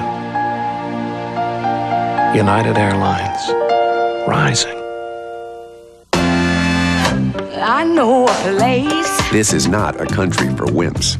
We invented the cowboy, the jawbreaker, and the quarterback blitz. I'll take you there. And we are rough on our cars. So get a new Chevy Malibu. Your first scheduled tune-up's at 100,000 miles. Engine coolant, 5 years or 150,000 miles. Transmission fluid, forget about it. We're talking the automotive equivalent of Rocky Balboa.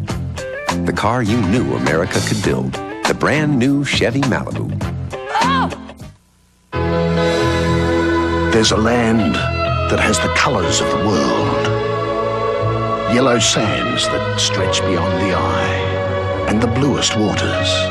In the year 2000, Sydney will bring these colors together. But you can discover their warmth right now. Sydney, Australia. Ahmad Rashad back in Chicago. Phil Jackson told his team at halftime to stay aggressive. He really, especially on the defensive end, felt like their aggressive defense was really taking Utah apart. Now, I talked to Scottie Pippen as he was coming out, and he said, now, I asked him how he felt. He said, well, I feel kind of like Willis Reed felt when he came out for Game 7 back in 1970. Let's go down to Jim Gray. All right, thank you very much, Ahmad. Well, Jerry Sloan is not feeling good at all. He told his team at halftime, hey, guys, you're being outworked, you're being out-hustled, and you are failing to compete. Go out there, take a hard foul, make something happen. Very unhappy with the shot selection. They shot only 31% in the half. Spoke to Karl Malone. He says he wants the ball to keep coming down to him. His hand is bothering him, Marv, but he won't make any excuses, he said. All right, thanks, Jim. Only one team in NBA history, the 1948 Baltimore Bullets, have ever come back from more than 15 points down at halftime to win a finals game. The Bulls have a 16-point advantage on the Jazz as this third quarter gets underway. And that's the kind of aggressiveness Jerry Sloan is looking for. Brian Russell knocking the ball loose and getting on the floor and getting after it. Brian Russell continues to struggle in almost all facets of the game. He's really relying far too much on his athleticism rather than just on good, smart basketball plays. And the foul called on Greg Ostertag. That is his first. Phil Jackson opening up with Ron Harper, Michael Jordan at the guard, Scottie Pippen, Dennis Rodman, and Luke Longley up front.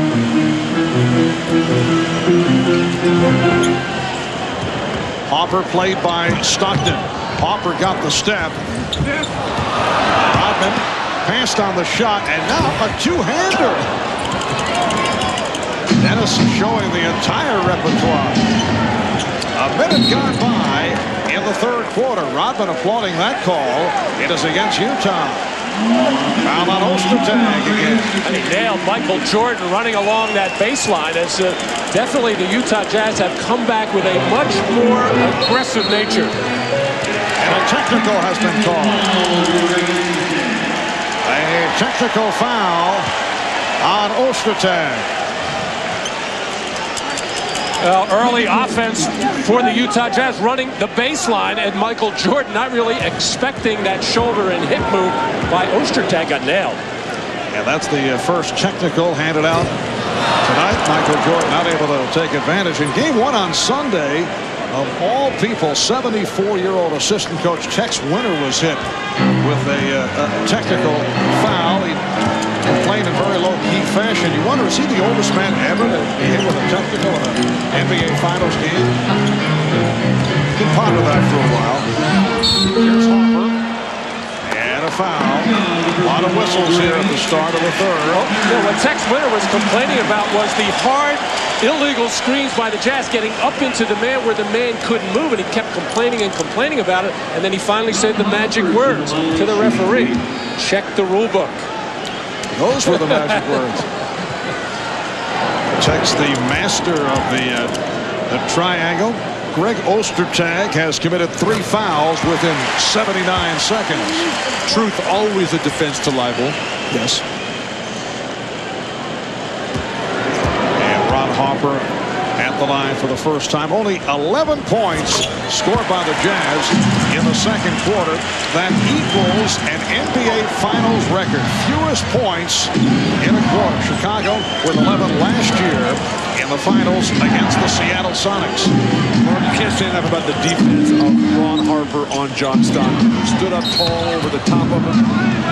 Forced him into very difficult passing angles. Stockton just has not had good looks. And this particular play here, Jeff Hornacek can put the ball on the floor and get into the lane. Ron Harper checking on the pick and roll here. Normally wants to send that baseline, but Stockton able to get over the top. And then Hornacek getting into the lane, and he is a tough shot taker and maker. And Dennis Rodman just bent over as he is wont to do. Second called on Rodman. And Hornacek with only his 6th point. Jeff Hornacek, a nice compliment to Stockton Malone, able to shoot the perimeter shot, an excellent three-point shooter and free thrower, and picking it up in the playoffs. The Bulls now lead 49-33. Chicago Bulls trying to make it 5 NBA championships the last 7 years. Utah to the NBA Finals for the very first time. Harper, yes. Ron Harper has been a very important player these first 2 games of the final series. As he was in the closeout of the Miami series in the 4th quarter where he dominated. Illegal defense, the call. Marv, it's like the Bulls realized after game 1 that this Utah team is very good, and they've all come to play today, particularly Ron Harper, whose regular season, not that many minutes, but he's really stepped it up here in the postseason, shooting much better, pounding the boards, now pounding the ear of Jerry Sloan. Second illegal defense leading to the technical foul. So the Bulls now lead 51-34. Going back to the second quarter, Utah has gone more than 7 minutes without a field goal. Here's Malone. Terrific box out by Jordan, and Karl Malone just cannot find the range. Karl Malone is now 3 for 13. He has had a nightmare. He is just flipping the ball around the rim. Even a couple that he has made, he has flipped up there. He's got to take it stronger to the rim. Stockton, and he drew the foul. John Stockton went to the crossover on the baseline, and he was blocked by Harper. Generally, when you have a tough game, you want to come right back and just be at such a level of range that nobody can stay with you. But Karl is letting that ball go too soon. I think he's shooting on the way up almost every time and not taking advantage of the size and strength. There's really nobody on this team, if in the league, that can guard Karl Malone if he plays his game. Especially when he catches the ball 2 feet in the paint right under the rim like that. That's usually very easy field goal and possible 3-point play for Karl. But I think Karl's got to mix it up a little. I said that in the first game. He's got to go out around that top of the key area, take a couple jumpers, take a couple of drives. And the foul called on Malone. That's his first. And what is with John Stockton? There was criticism, not taking enough shots, not being aggressive enough. The 7 turnovers in game 1 and thus far tonight. And certainly we have a long way to go, but 1 of 5 from the field. That's it. And most of those 5 shots taken in the very early going, tried to establish an offense, but the long arms again as Luke Longley finds that left-handed hook. Luke giving a man. Along with Phil Jackson, a lot of static about Luke's shot selection with that left hand. So Chicago leads by 18. Here's Hornacek. Yes. So the Jazz finally able to find the range. Oh, come playoff time, and especially in the finals, it's so hard to run set offense. The defense is so good, they take you out of it. Yet, Utah continues to try to run that set offense against sticky defense. Traveling violation on Longley. You seem to enjoy the travel by Luke. Well, Luke has come such a long way, and he has become a terrific player. Footwork's still a little suspect at times, but he is able to deliver. Ouch. Utah just struggling. Offensive foul on Greg Foster. And Jerry Sloan very upset with his team right now as Greg Foster going to places where he normally doesn't work. He's usually out on the perimeter taking that jump shot. Well, the Jazz have gone 8.5 minutes without a field goal. Timeout is called. The Bulls are up by 16. The finals continue. Game 3, Friday at 9 Eastern, 6 Pacific on NBC. Hey, what's our good buddy Don? He thinks he can meet that girl. What's the bet?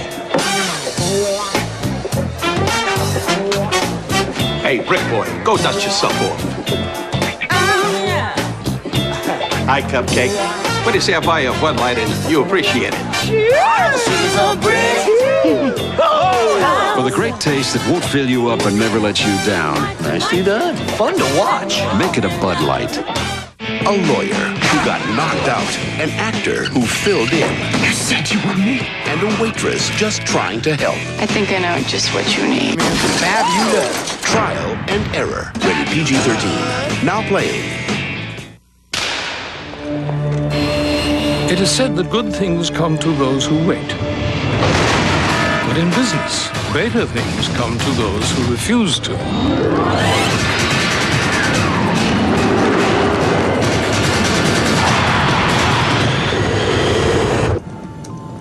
And for people like these, an incredible weapon has been created. Velo from Philips Magnavox. Windows, email, internet. The power of a computer in the palm of your hand. Like a rock, standing arrow straight. Like a rock, charging from the gate. Like a rock. Last year, more than 6 million people got into a Chevy truck. This year, it'll be even easier. Chevy, the most dependable, longest-lasting trucks on the road.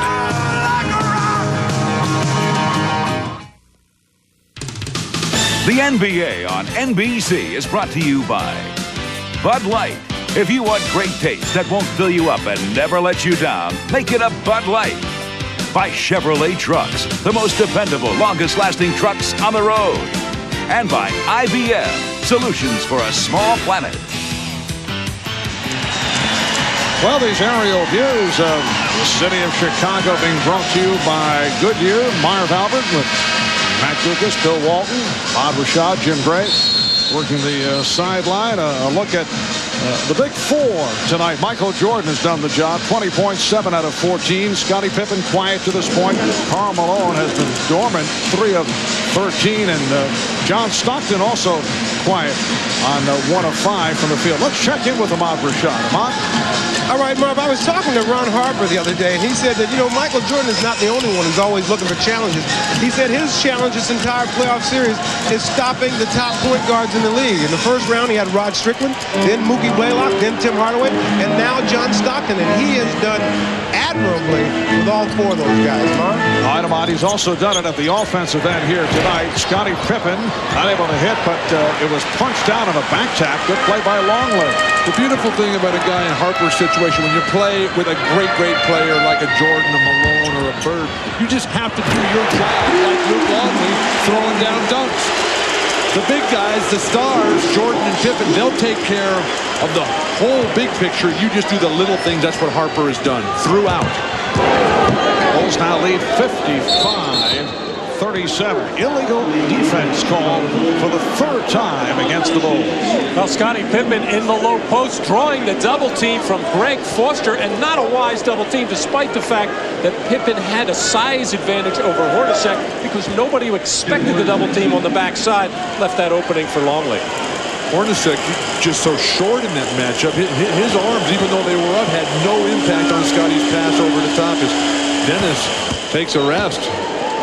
Next to that Utah bench, certainly with a few words. I think Utah has to switch it up a little bit. The inside game is not working right now. They got to look for more pick and rolls. It was successful to some degree in the first half. I think there was something like 7 out of 13 successes on their pick and rolls, and especially when Utah runs it at the top of the floor. Tough for Chicago to defend that. And Tony Kukoc has made his return. Dennis Rodman hearing it from the crowd. 7 rebounds, 4 points for Rodman. Kukoc played 9 minutes in the first half. Pass from Malone, finding Foster, but he was blocked. Foster retrieves. Malone. Karl Malone with the stuff Off the setup from Foster. And all set up by that high pick and roll and some good passing. And Carl not worrying about that sore hand on that power dunk. Hopper, yes. Bulls lead 57-40. But Jerry Sloan is just going nuts on the sideline over there. Blocking foul, tough call against Harper. I don't think this has been a numbers game. It's been a hustle game. Jim Gray has been reporting that Jerry Sloan has just been so disappointed with the team's hustle. Finally, Karl Malone gets free because of the quickness of Foster and the continued motion. But right now, the Bulls just sharper, quicker in every aspect. Utah struggling to find anything. Open opportunity for Kukoc.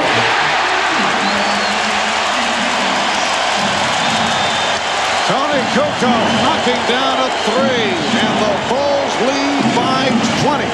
It's their biggest lead of the night. Malone trying to squeeze his way through, and he drew the foul on Longley. That is his third. Chicago just advancing the ball. Utah very slow getting back on defense, and Kukoc all day long to line that one up. Ron Harper looked over to the bench during that last transition and said he needed a breather. He's working very hard defensively, but he's also winding up with a lot of open shots. He's tired. Harper replaced by Kerr. Hit a couple of three-pointers earlier. And a blocking foul against Chicago.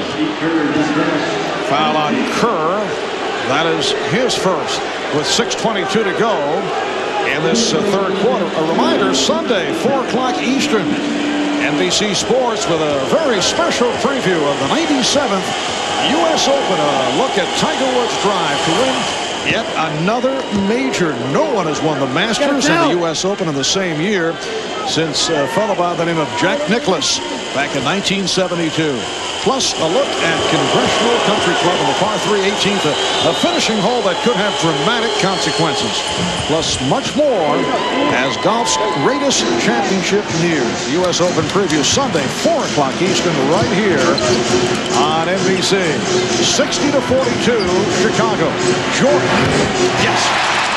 That's a tough way to play the pick and roll for Utah. Brian Russell stepping behind Luke Longley to give Jordan a three, even though he's shooting just 12% coming in today from behind the line. You got to be more aggressive and assertive defensively than Utah has been tonight. Stockton. And Jordan with the quick hands able to save it. The Bulls have been on every loose ball. Here's the isolation for Jordan. Played by Russell. Putting moves on and hit it. When Michael gets the outside shot going, and he's starting to feel it right now. Russell. Ryan Russell had the foot on the line. It's a two-pointer. The Bulls now lead 64-44. Russell a 2 for 9 the other night in game 1. He's 2 for 7 here this evening. And the foul against the Jazz. It is a hold on Keefe. Michael Jordan behind the pick and roll. Great screen by Luke Longley. No step out. I think Utah can probably double team that because Luke Longley's not going to breach you from the free throw line. And then Jordan patiently, and Brian Russell continues to flail away defensively rather than holding his ground. Bulls have hit their last 5 shots. Isley is back.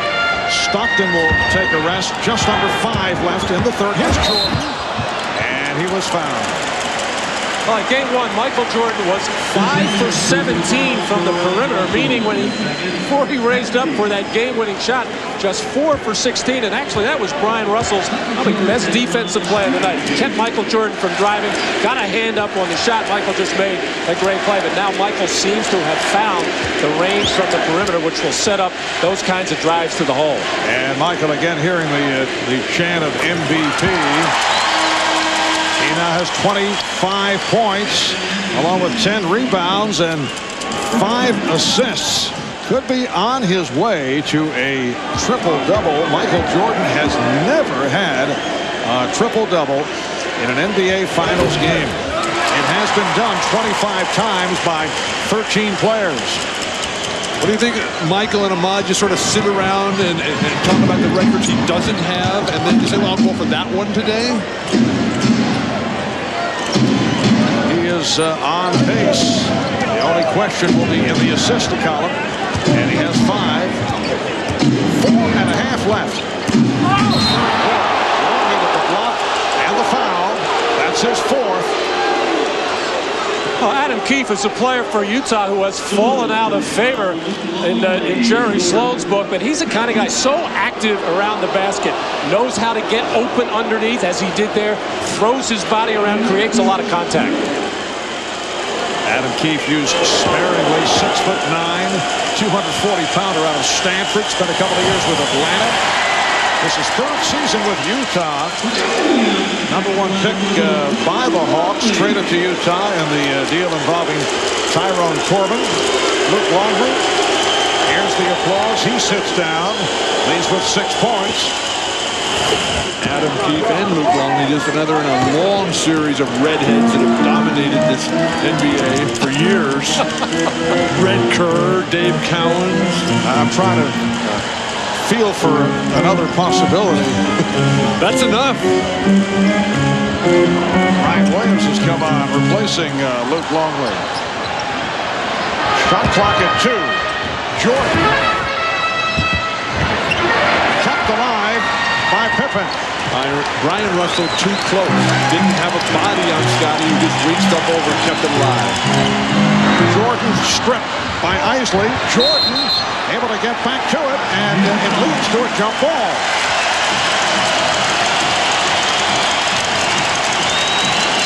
Well, Michael Jordan upset with the official on this particular play, but a nice defensive play by Shandon Anderson to get a lot of basketball to knock that loose. Obviously, Jordan didn't think so, but then Michael not worrying about it until he scrambles after the loose one. But isn't that what makes the Bulls so great? Is that their best player, Michael Jordan, he's the one who's working the hardest on the defensive end, diving on the loose balls, digging it out, setting the tempo and the pace, inspiring his teammates. And the tip controlled by the Jazz. Mark, the Bulls are in complete control because they've dominated the boards today. Unlike game 1 now, they're up 30-19 on the glass. Foul, but a good play defensively by the Bulls, preventing the layup by Malone. Actually, the Utah Jazz are not a good offensive rebounding team, mainly because Karl Malone is shooting the ball so much, and many times it's a fadeaway shot or whatever, so he's not in position to rebound. So they don't get it from their big power forward and their best rebound. It comes from somebody, has to come from somebody else. Foul was called on Kukoc. And here are the noisemakers, apparently a local promotion giving out what will be called clackers, and Malone has been hearing it. You can see the free throw career of Karl Malone. Remember, he came into the league shooting 48% and then improved dramatically. He certainly had his ups and downs in the last couple of years come playoff time. Malone is now 5 of 8 at the line tonight. And the attempts for Karl are what's really important. He's going to make a good percentage. The last 4 road games, though, just 4 attempts per game in the playoffs from the line for Karl Malone. Not enough. Jordan, yes! Michael Jordan going glass with the reverse. 68-47 Chicago. And a foul against the Bulls. Michael Jordan has made a couple of jump shots now, and that is setting up these drives, but starting on the right side, hanging in the air, clearing the defensive pressure, and using the glass on the opposite side just beautifully. He turns the corner, and nobody closes him off. Everybody's trying to get in the air and block his shot, but he just keeps going, until finally he passed all 3 guys and then reached out and dumped it in. Well, Bill, the big reason is he's just flat out quicker than everybody else, and they just can't get there in time. Not bad for a guy who's 34 years of age. He's pretty good. Good point. Utah now 19 of 28 at the line. That's 67%. Chicago leads by 20. Jordan. Yes. 30 for Jordan. 70-48 for Chicago with just under 3 remaining in the third. And here's Russell. A 3 for Brian Russell. So the Bulls now lead 70-51 over a Utah team that went 64-18 during the regular season. A franchise record, 64. What a pass! Jordan for Williams. It's all clicking now. Either the triangle offense, the spread, every defensive move Utah is making. Chicago is countering for an easy basket. You know, you look back toward the end of the regular season for the Bulls, a season that saw them win 69 games. They had some uneven moments, certainly not impressive through a good portion of the playoffs. They have done it all here tonight. This easily their best performance. Keefe off the steal to find Anderson. And the Bulls now lead 72-53. And finally, a good play for the Utah Jazz. The athleticism of Shandon Anderson so critical. But when he and Brian Russell and Adam Keefe are not getting it done off the bench, it's very difficult because tonight Karl Malone and John Stockton have not had it, but the passing for Chicago, just magnificent. A thing of beauty to watch.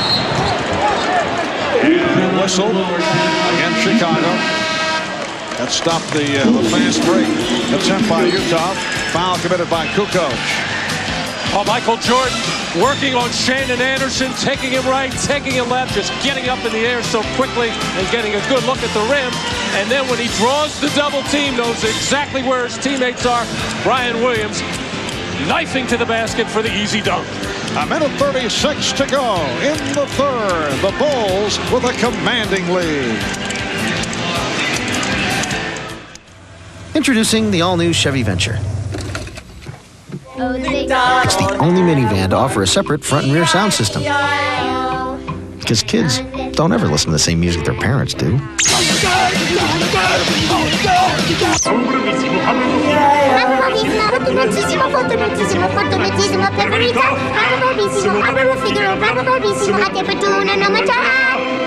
Chevy Venture is here. Andiamo, Mama!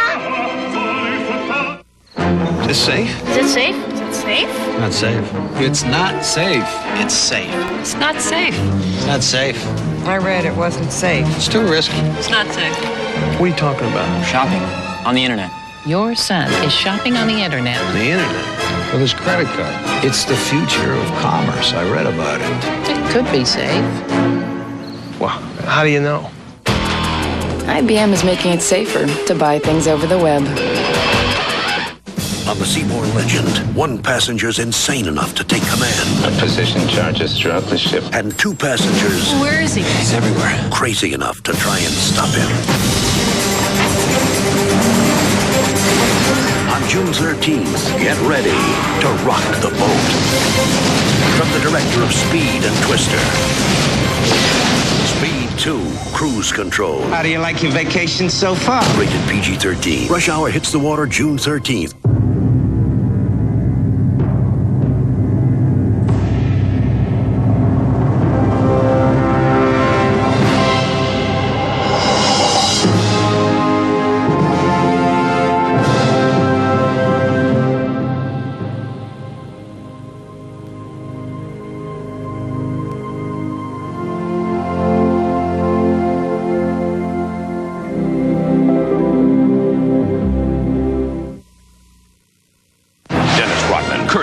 Both enjoy lingerie, but only one will put it on after Seinfeld. No. Kirstie Alley this fall on NBC. The French Open continues on NBC Friday morning at 10 Eastern, 9 Pacific. Then Saturday at 3 p.m., the women's final. And Sunday at 9 a.m., the men's final. This weekend on NBC. Michael Jordan consistently brilliant as this game has worn on. Coming out very sharp from the beginning and now has found his jump shot. And that's trouble for Utah. Turns the corner and reverses beautifully. And the nifty pass to Brian Williams.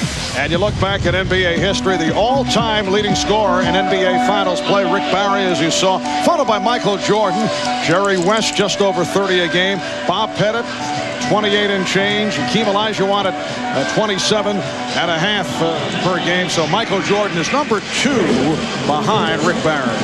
Rick played in 2 finals, 1967, 1975.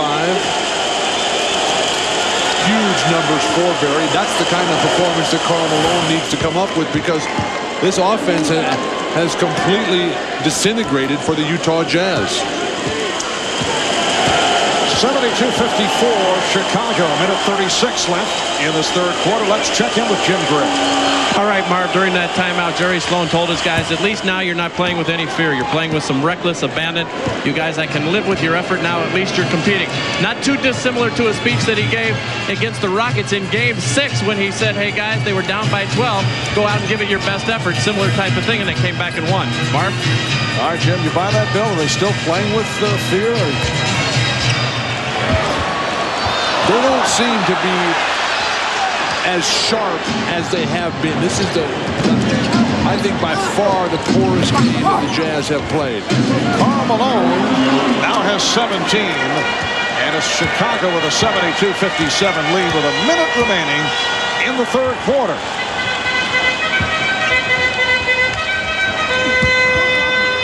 Ryan Williams for his second field goal. He has 4. Has to be particularly disappointing for Jerry Sloan, one of the fiercest defensive players, and his guys are just getting posted up 1 foot from the hoop and turning the ball over carelessly. But excuse me, Ryan, this is the best the Chicago ball movement has been that I've seen throughout the playoffs, despite the fact that Michael Jordan has taken a lot of it on himself. Everybody seems to be at least involved in touching the basketball. They've mixed their offense up beautifully.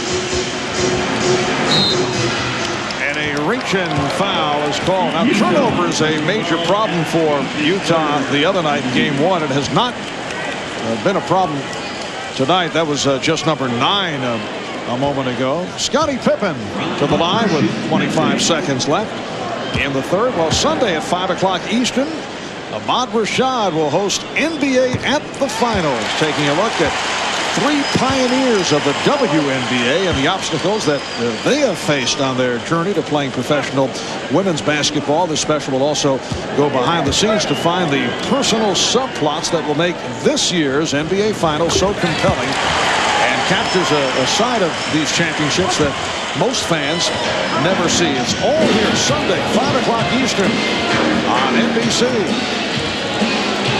We're down to 15 seconds remaining in the third, and the Bulls have a 76-57 lead. The Jazz spreading out the floor.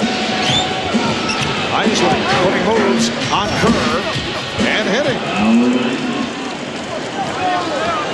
Final seconds of the quarter. Brian Williams looking for the open receiver, and Kerr rammed by Isley.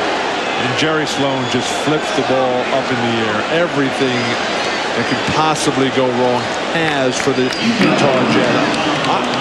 Isley, the only player who can say that, hey, I've really done anything out there tonight. Played extremely well in relief of John Stockton, but now he puts Steve Kerr, just phenomenal shooter, at the line. Down to 2 6/10 seconds remaining in the third quarter. Kerr at the line for the first time, one of the better free throw shooters in the NBA over the years.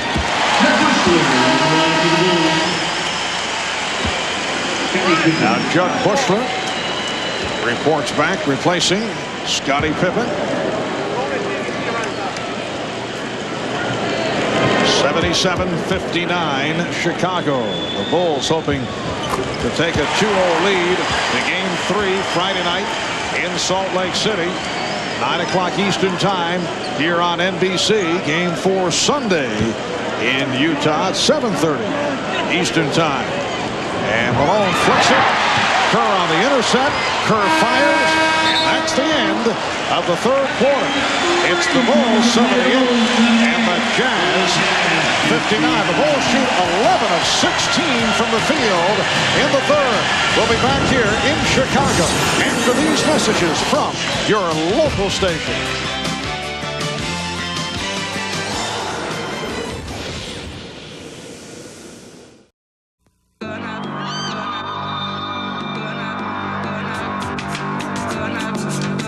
With the Vortec engine in a Chevy S10, you can go around the world 4 times before you have to stop for a tune-up.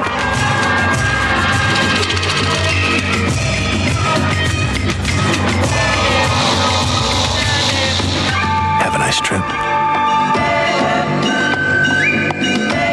Chevy S10, like a rock. This dish is gonna change my life. I like you better already. Turn it on, turn it on. And now I give you Game time. Heidi. They said it was on satellite TV. It's on DirecTV. DirecTV? You don't have DirecTV. You got Heidi. Only DirecTV delivers more sports than any other mini-dish system. If you don't have it, you're gonna get it. If you squint, she kind of looks like John Elway. DirecTV, satellite TV at its best. There's a bond from a team standpoint unlike anything you'll ever feel in your life. There's such a commitment and a trust level, and you feel it in the eyes. At that point in time, we would die for each other. No, you don't feel as one and you don't feel as invincible. You are one and you are invincible. And when you see that, you're not going to beat that team. America's most watched news magazine, Dateline, now on Monday. Ever driven an MTD yard machine at Lowe's Home Improvement Warehouse? Well, go ahead. Sit down. You've got a 42-inch deck with mulching option, shift-on-the-go transmission. Let's hear your engine, huh? Vroom, vroom, vroom, vroom, vroom. Come on. You got 18.5 horses in there. Vroom, vroom. Sure, we're passionate about lawn and garden equipment, but we're just as passionate about low prices. Why do you think we're called Lowe's? When it comes to home improvement, Lowe's knows.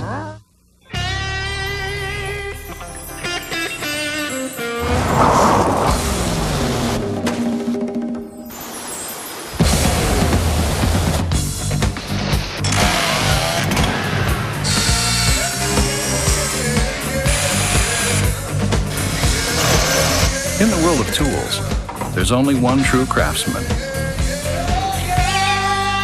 Craftsman makes anything possible. Oh, yeah. Dave Calabro Sports, weeknights on Eyewitness News.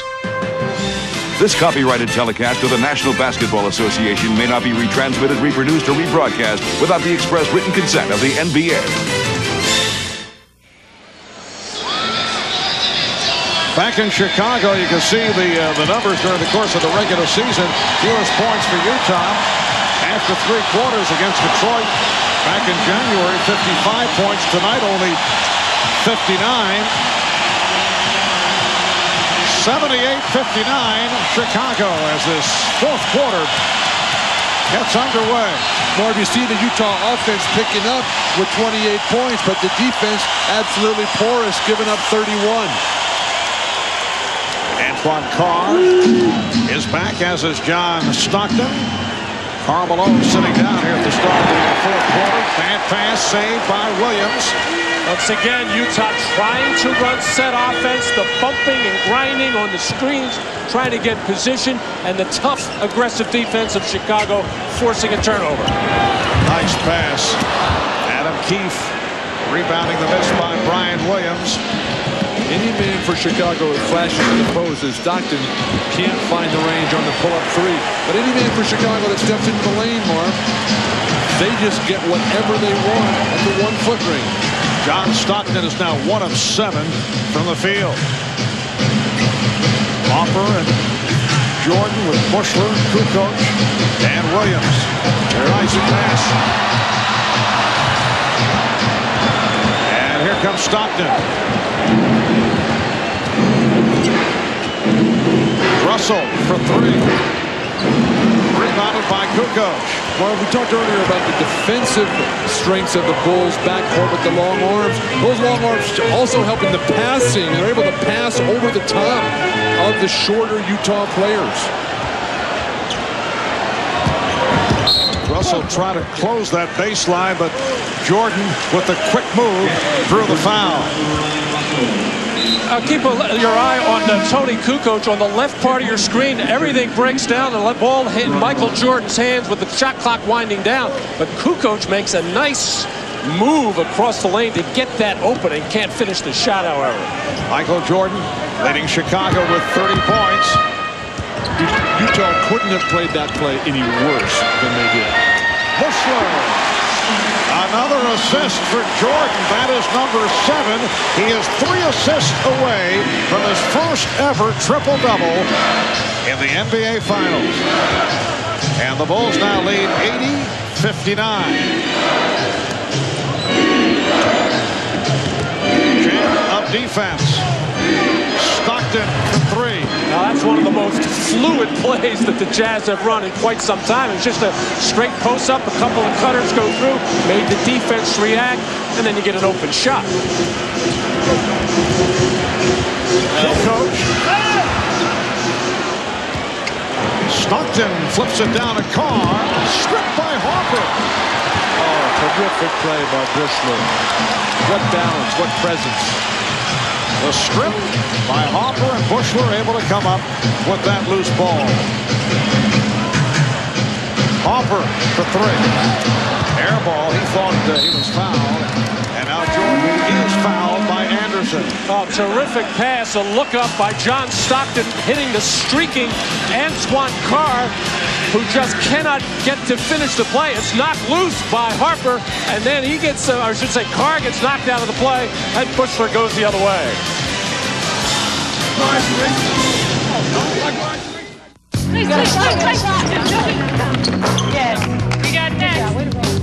I played just to have that look, that feeling of the ball going in. You know, it's a feeling that you just can't describe. You see, only another ball player understand what I'm talking about. Something just feel like snow. Just feel like that pure white snow. You understand what I'm saying? You see, it's a silent shot. You don't like all that noise about it. That's all you hear. Change, it makes shake. But when it going in there, they say, shh. That's it. You and the basket has to have a relationship. You know, no matter where you go, you and the basket got a relationship, man. A lot of ball players say, man, my arms so tired, no why, because he's missing all of it. But when it's going in, I never heard one ball player yet say, my arm is tired. You see, your arm never get tired. Not when it's going in.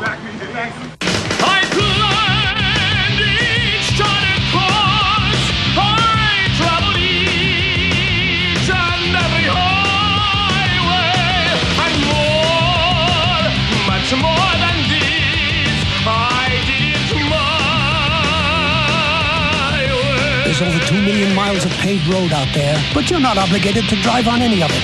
Tacoma 4x4, Toyota trucks always come through.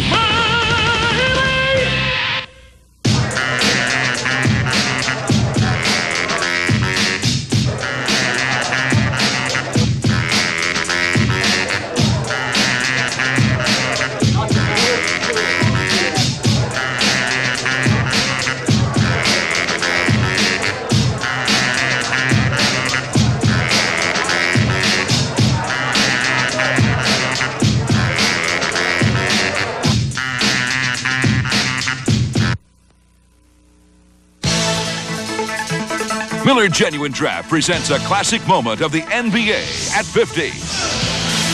Tonight we look back at the NBA Finals record for the most points scored in a game. The Lakers versus the Celtics. It was Game 5 of the 1962 Finals. And Elgin Baylor of the Lakers lit up the Celtics for 61 points. Lakers won that game, but lost the series 4-3. In recognition of this classic moment, the Miller Brewing Company will donate $1,000 to the Thurgood Marshall Scholarship Fund. Elgin Baylor, 61 points, the all-time leader, followed by that man, Michael Jordan, who had a 55-point game. And look at the Jordan rundown tonight. 30 points, 11 rebounds, 7 assists. That's what makes Michael Jordan so special. He is not by any stretch of the imagination a one-dimensional player. Maybe the best rebounder in the game, maybe the best defensive player in the game, maybe the best passer, maybe the best dribbler. Triple-doubles and active playoff leaders. Michael Jordan trailing Scottie Pippen. But has never done it in the NBA Finals, and he is 3 assists away. 81-62, Chicago. Coming up on 9 minutes left in the fourth quarter. Hornacek having difficulty with Jordan. And then flips it to Malone. And the foul is called on Chicago. Holding foul. It is on Brian Williams. That is number 5. The poor shooting continues for the Jazz. Stockton, just 1 basket in each half. Karl Malone, just 2 baskets in the second half. One of the things that makes it so difficult, though, for the Jazz to get the ball inside to Karl Malone, they're fronting him, Chicago is, and then they're pressuring the ball so well, and they're so quick on the weak side. Malone. Whoa. Watch your face. Firing a brick. Now, for those of you who would like to continue with the NBA Finals, we will have a post-game special on CNBC. That'll be right after the game. The entire cast will recount the game with highlights and live press conference interviews. Guests as we look back at Game 2 here in Chicago. The NBA Finals post-game special on CNBC immediately following the game. So stay with us. We have 8:45 left in the fourth quarter. It was such an important factor for Chicago coming into this series to try and control John Stockton. Very difficult to do. They've done it so far in these first 2 games. Hornacek getting the pass to the cunning Keefe. And the Bulls now lead 81-64. Worst loss of the season during the course of a regular season suffered by Utah. On 2 occasions beaten by 14. Once by the LA Clippers. Once by the Toronto Raptors. Hopper throwing a brick. And here's Hornacek on a give and go that is broken up. Now during the playoffs, Utah did lose by 20 to the Los Angeles Lakers, so that is their overall worst defeat. Well, in the playoffs, Utah averaging just 82 points a game on the road, so they've had their problems there, and they're averaging just over a little over 100 at home. It's a different team because they run more, the crowd gets behind them. They're a more active team, obviously, at the Delta Center. Crowd wanted to travel, and now the foul is called. It is on Hornacek. The Delta Center in Salt Lake City, such a difficult place to play. You look at the best home record in the regular season this year. Chicago at the top, Utah right there. In the postseason, though, the Jazz undefeated. The Bulls with the 1 loss to Atlanta. And Marv, you're right. That crowd will be so fired up in Utah. One of the great crowds in the NBA. Also has that pit feeling. They're right on top of you. Longley getting it to Pippen to try to save it. And knocked out of bounds. Last touched by Anderson. And in Utah, in Salt Lake City, there is a slight altitude factor. Michael Jordan was telling Gene Siskel before the game, because Gene asked him, what do you think about it? He said, it usually bothers us the first time we go in there, but that's the only time they've ever gone in is 1 time. So we'll see what happens on Friday. Say altitude or altitude? Altitude. Oh, altitude. Altitude.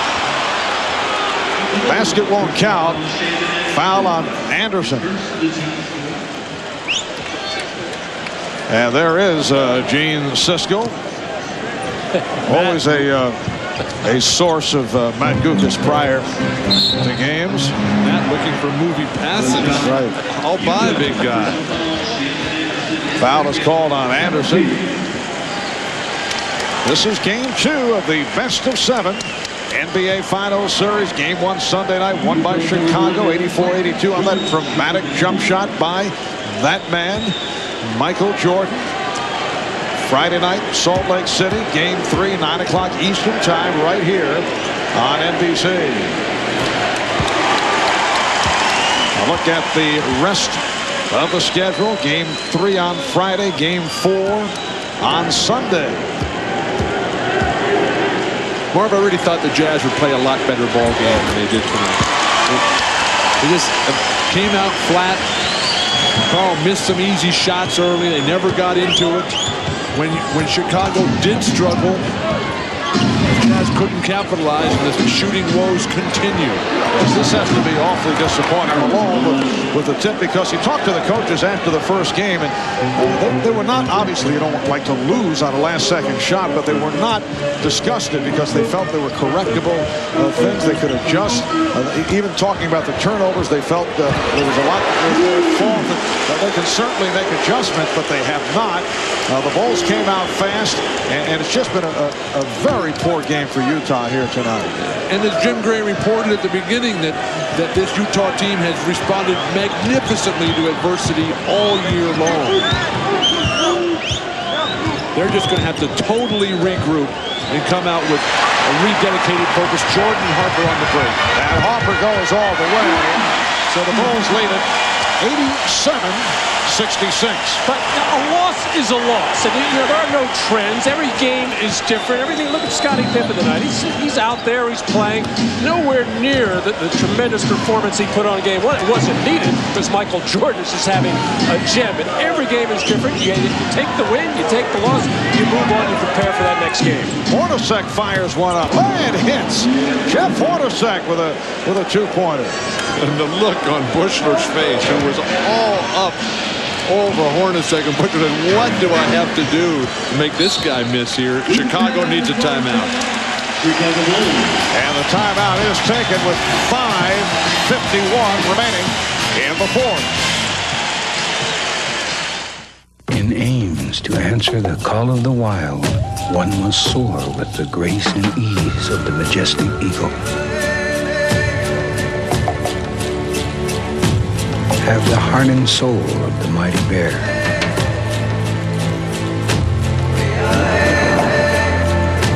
And seek comfort in the great outdoors. It is here that our ancient spirits find a balanced path in our civilized world. Jerry Maguire on video. Who is it? Who is this? You are speaking to D. Rod Tidwell. I need to speak with my agent. You talk too much. No. Tom Cruise, Academy Award winner Cuba Gooding Jr., Jerry Maguire. Buy it today. Today, you can be almost anywhere and buy almost anything without cash, without a check. Because today, there are credit cards, debit cards, and smart cards from MasterCard. The future of money.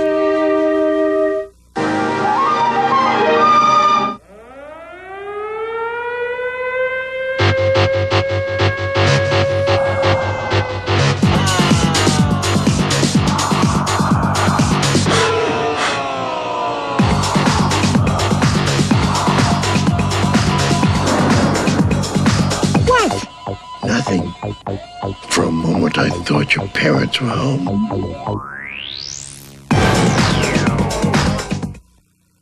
New at 11 on Eyewitness News. An arrest has been made. Police have a man in custody they say decapitated a local woman. Find out who's behind this 5-year-old murder mystery tonight on Night Beat. And some residents claim a local amphitheater is breaking the sound barrier. Tonight, we'll take you there live to hear for yourself. It's coverage you can count on. Tonight at 11 on Channel 13 Eyewitness News. The NBA on NBC is brought to you by Nike, who encourages you to participate in the lives of America's youth. By Toyota and their full line of trucks. Toyota trucks always come through. And by Miller Genuine Draft, who reminds you it's time for better beer bread. Back in Chicago, in these aerial views of the Windy City being brought to you by Goodyear. It's been all Chicago. 5:51 remaining, 87-68 the score. One-time head coach, one-time standout player for the Chicago Bulls. Jerry Sloan has had a very long evening. Jerry played 11 NBA seasons, 10 as a member of the Chicago Bulls. This vintage footage of Jerry Sloan, known as a fierce competitor, 2-time All-Star, 6-time All-Defensive Team selection. And at times it might be said he would let his emotions run over the edge. One-time head coach of the Bulls. He coached Chicago back in 80, 81, 82. From McLeansboro, Illinois, population of 2,700. It is his 9th season overall as head coach of the Jazz. That is the longest active tenure with one team, and he's done a terrific job. Could certainly put together a strong argument for Jerry Sloan as NBA Coach of the Year this season among many legitimate candidates. Well, they win 50 games plus every year. This was the franchise record year. They conduct themselves on and off the court perfectly. They play a beautiful style of basketball. And every year the team seems to get better and better, adding more pieces to the puzzle. I was fortunate enough to play with Jerry Sloan for 3 years here in Chicago. A great teammate, one of the best help defenders that I ever played with, and he certainly had to help me quite a bit. Outstanding rebounder, huge hand, big hand, anything around the basket, anything he could get his hands. He wasn't a great leaper, but anything he got his hand on, he got it. I would imagine those practice sessions going against Jerry would be most intriguing on your part.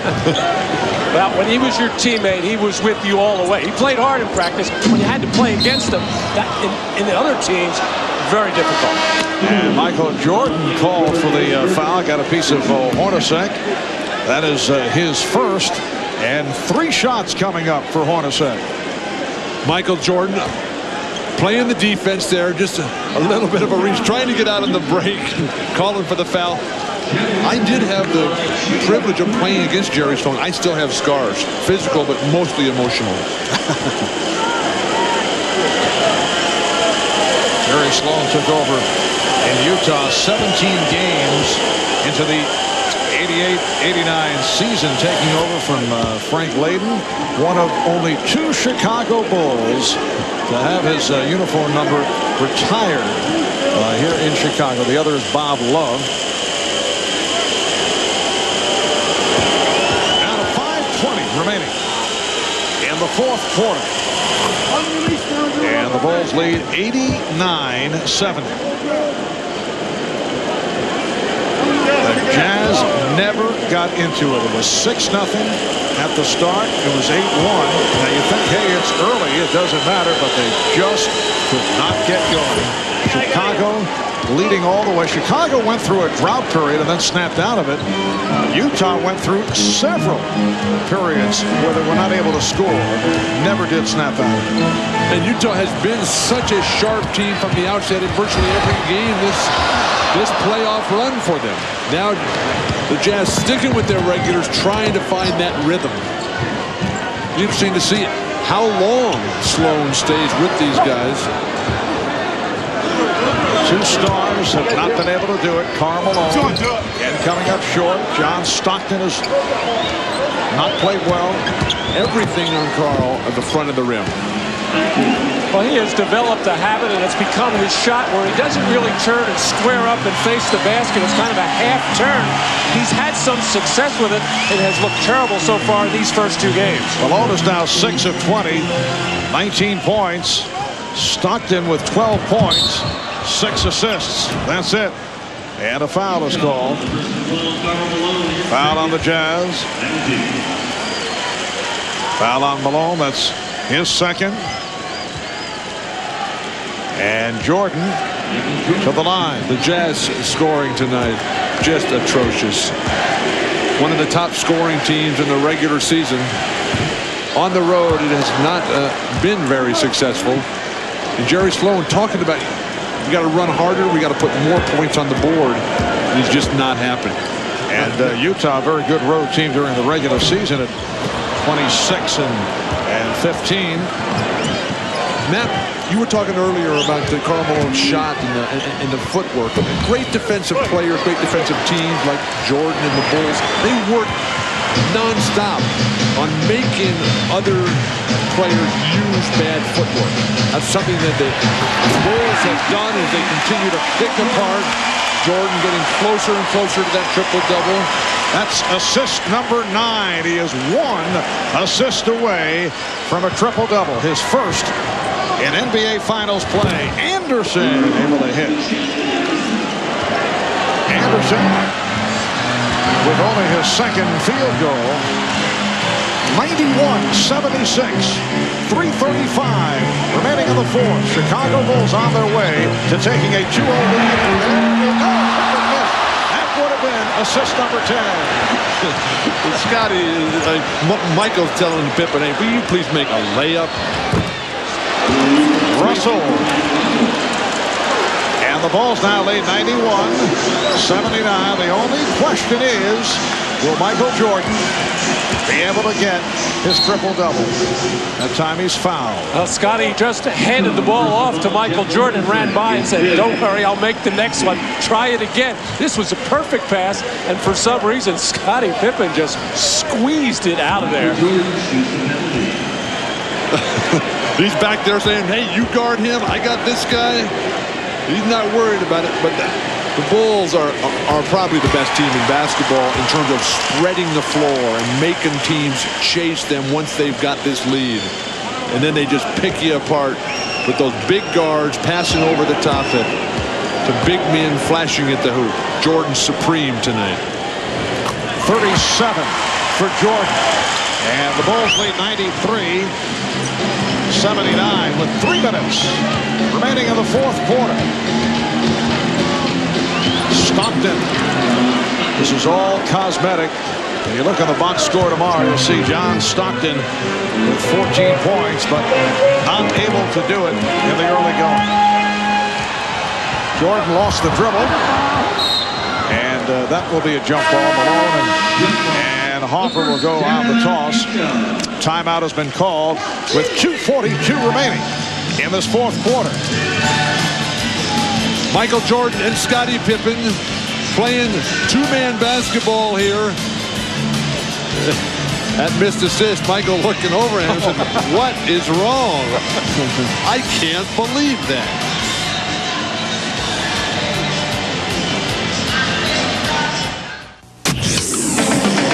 Open up a Juki, it's a party in a can. Juki is so fun and fruity, you'll be dancing in the sand. Juki make you really kooky, Juki make you manly man. Juki, woo! Ah, it's a party in a can.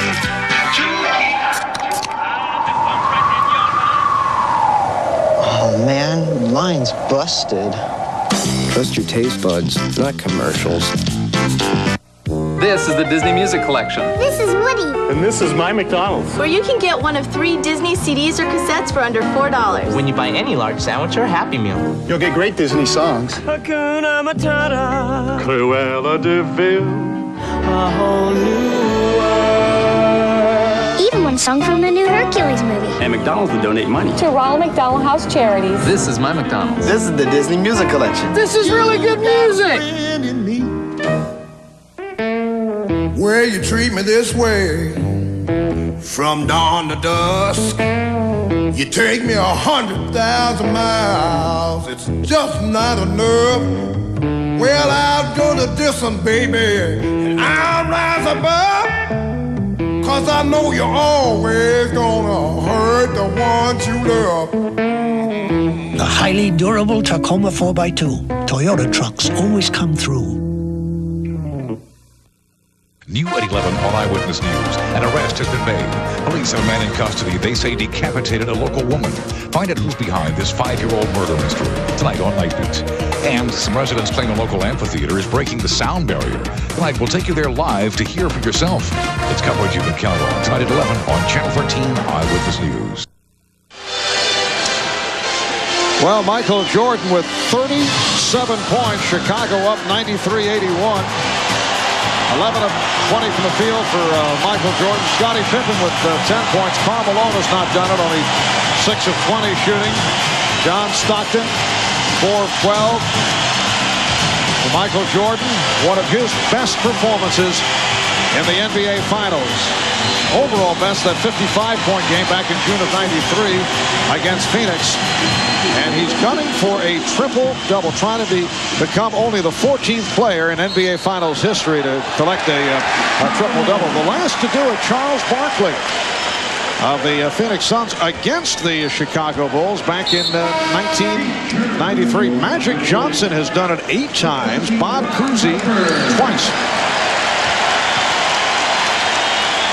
Meanwhile, Utah has closed the gap. Chicago has led by as many as 22 points, but you don't really have a feeling that they're in this ball game, although there are 2:34 remaining.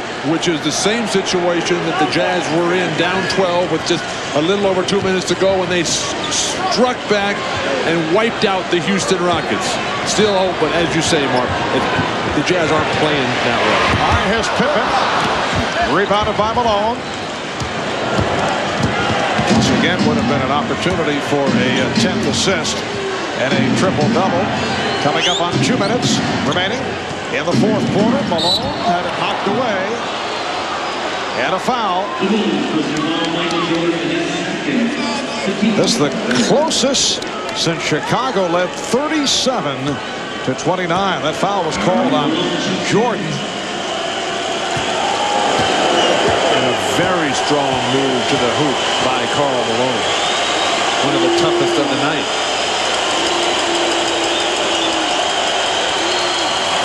Well, Malone is now 8 of 11 at the line. And you can see a look of frustration on the face of Michael Jordan right now. He's looking down at the bench, looking at what Phil Jackson wants to call, and whether or not it's the triple-double or he's very unhappy with the way his ball club is finishing up. It's a little hard to tell, but he's not happy. But Malone misses on the second. So the Bulls lead by 11 with just under 2 minutes remaining in the fourth. Very small lineup here for Chicago.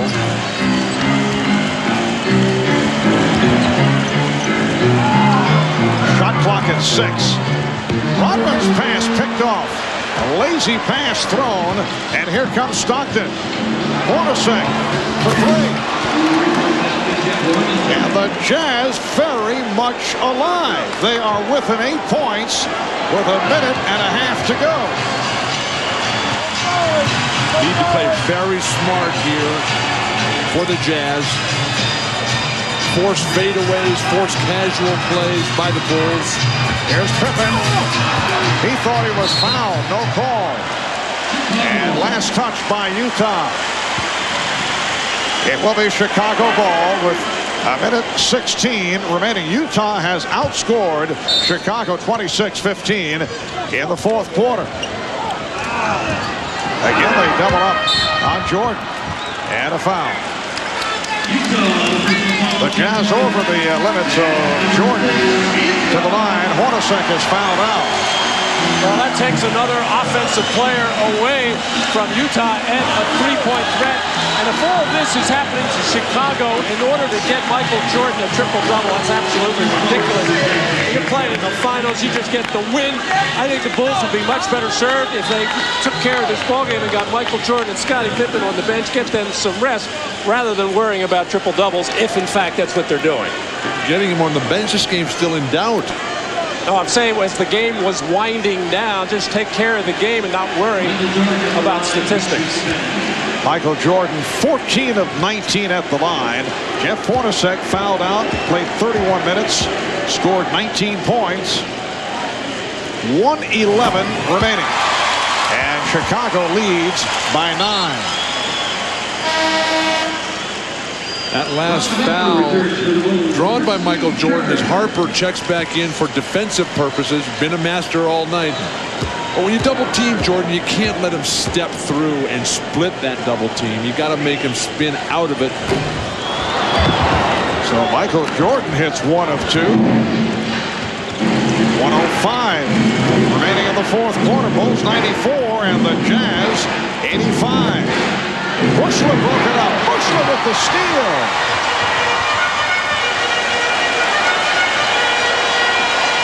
Down to 50 seconds. Utah is over the limit. Shot clock at 7. Pippen for 3. Busted 3. Jordan with the steal. So back-to-back turnovers by Stockton. Down to 25 seconds. And Jordan running it down. Bulls do have timeouts remaining, as did Utah. A poor shooting fourth quarter by Chicago, 4 of 17. Dennis Rodman. And the Bulls now lead 97-85. That was a 3 for Rodman. Final seconds. The Chicago Bulls have defeated the Utah Jazz 97-85. The Bulls had the big lead most of the way. They led by as many as 22. Michael Jordan falls an assist shy of a triple-double. But Michael Jordan with another magnificent performance. 38 points, 13 rebounds, and 9 assists. And he's with Ahmad Rashad. Ahmad? All right, thanks, Marv. Michael, were you aware that how close you were to a triple-double during the last part of that game? Yeah, I was aware. Pippen made me aware when he missed that. But that's okay. We got to win. That's all that matters. What was the difference in Game 1 and Game 2? It seemed like you guys came out very much prepared, and they really, were you disappointed in the effort that they had? Well, we came out on the heels of what we did last game. And we were ready to take any adjustments that they made. They really didn't make the adjustments that we anticipated, so we basically stayed in the same focus that we did in the first game. And, you know, right out from the beginning, right to the end of the game, we just maintained our defensive pressure, operated, moved the ball around, got some good shots. You told me earlier, a couple weeks ago, that was defense that wins championships, and you guys showed that tonight. Yeah, we did tonight, but we know we're going into Utah, and they played well at home. The crowd's going to be real loud. These are countrymen pros. You talk about Stockton and Malone, they're going to be ready to play. All right, Michael, congratulations on a great game. We will see you on Friday. Thank you. All right, let's go over to Jim Gray. Let's go back to Marv Albert. All right, thanks, Ahmad. As Michael points out, Salt Lake City, always a difficult place to play. 2-0 is the tally in this series in favor of Chicago. 97-85 the final. We'll be right back. With its heavy-duty payload and towing capacity, you've got yourself a full-size truck. A Toyota T100, ready to go to work. Yet offers a surprising level of comfort and sophistication. Mama, don't let your babies grow The full-size up. T100 Toyota trucks always come through. Push the boundaries back with Goodyear Eagle F1. Dual aqua channels sweep water away for serious traction, especially in braking. Serious freedom. Goodyear, Goodyear. Now on video. Show me the money. Say it with me one time. Show me the money. Louder. Show me the money. You better yell. Show me the money. Congratulations, you're still my agent. Tom Cruise, Academy Award winner Cuba Gooding Jr., Jerry Maguire. Buy it today. For the following important announcement on Pizza Hut's totally new pizzas, we're going to need your absolute attention. Now you can get a Pizza Hut medium pizza with pepperoni, $8.99. Pepperoni onions, $8.99. Pepperoni onions, tomatoes, $8.99. Pepperoni onions, tomatoes, mushrooms, $8.99. Pepperoni onions, tomatoes, mushrooms, Italian sausage, $8.99. Or sausage, $8.99. Sausage, peppers, $8.99. Sausage, peppers, onions, $8.99. Sausage, peppers, onions, mushrooms, $8.99. Sausage, peppers, onions, mushrooms, pepperoni, $8.99. We're sorry if we've offended any toppings we've left out. $8.99. A common theme here, except for the second one. That's just $5. Back in Chicago, the Bulls leading all the way have defeated the Jazz 97-85. Michael Jordan, 38 points, 13 rebounds, and 9 assists. History not on the side of the Utah Jazz. And you go back in NBA lore, only 2 teams in NBA Finals history have ever come back from a 2-0 deficit. Boston Celtics, 1969, and Bill Walton's Portland Trailblazers in 1977. Friday night, 9 o'clock Eastern, 6 Pacific. It's the Bulls and Jazz Game 3 of the NBA Finals right here on NBC. Coming up next, except on the West Coast, the Tonight Show following your late local news. And for those of you who would like to continue with the NBA Finals, interviews and post-game activities will be available on CNBC. That'll be right after these messages. For Matt Gukas, Bill Walton, Ahmad Rashad, and Jim Gray, I'm Marv Albert saying goodbye from Chicago. You're watching the NBA on NBC. In the weeks and months ahead, the U.S. Open, the debut of the WNBA, Wimbledon, the Ryder Cup, Notre Dame football, the World Series, and Super Bowl 32, all on America's sports leader, NBC.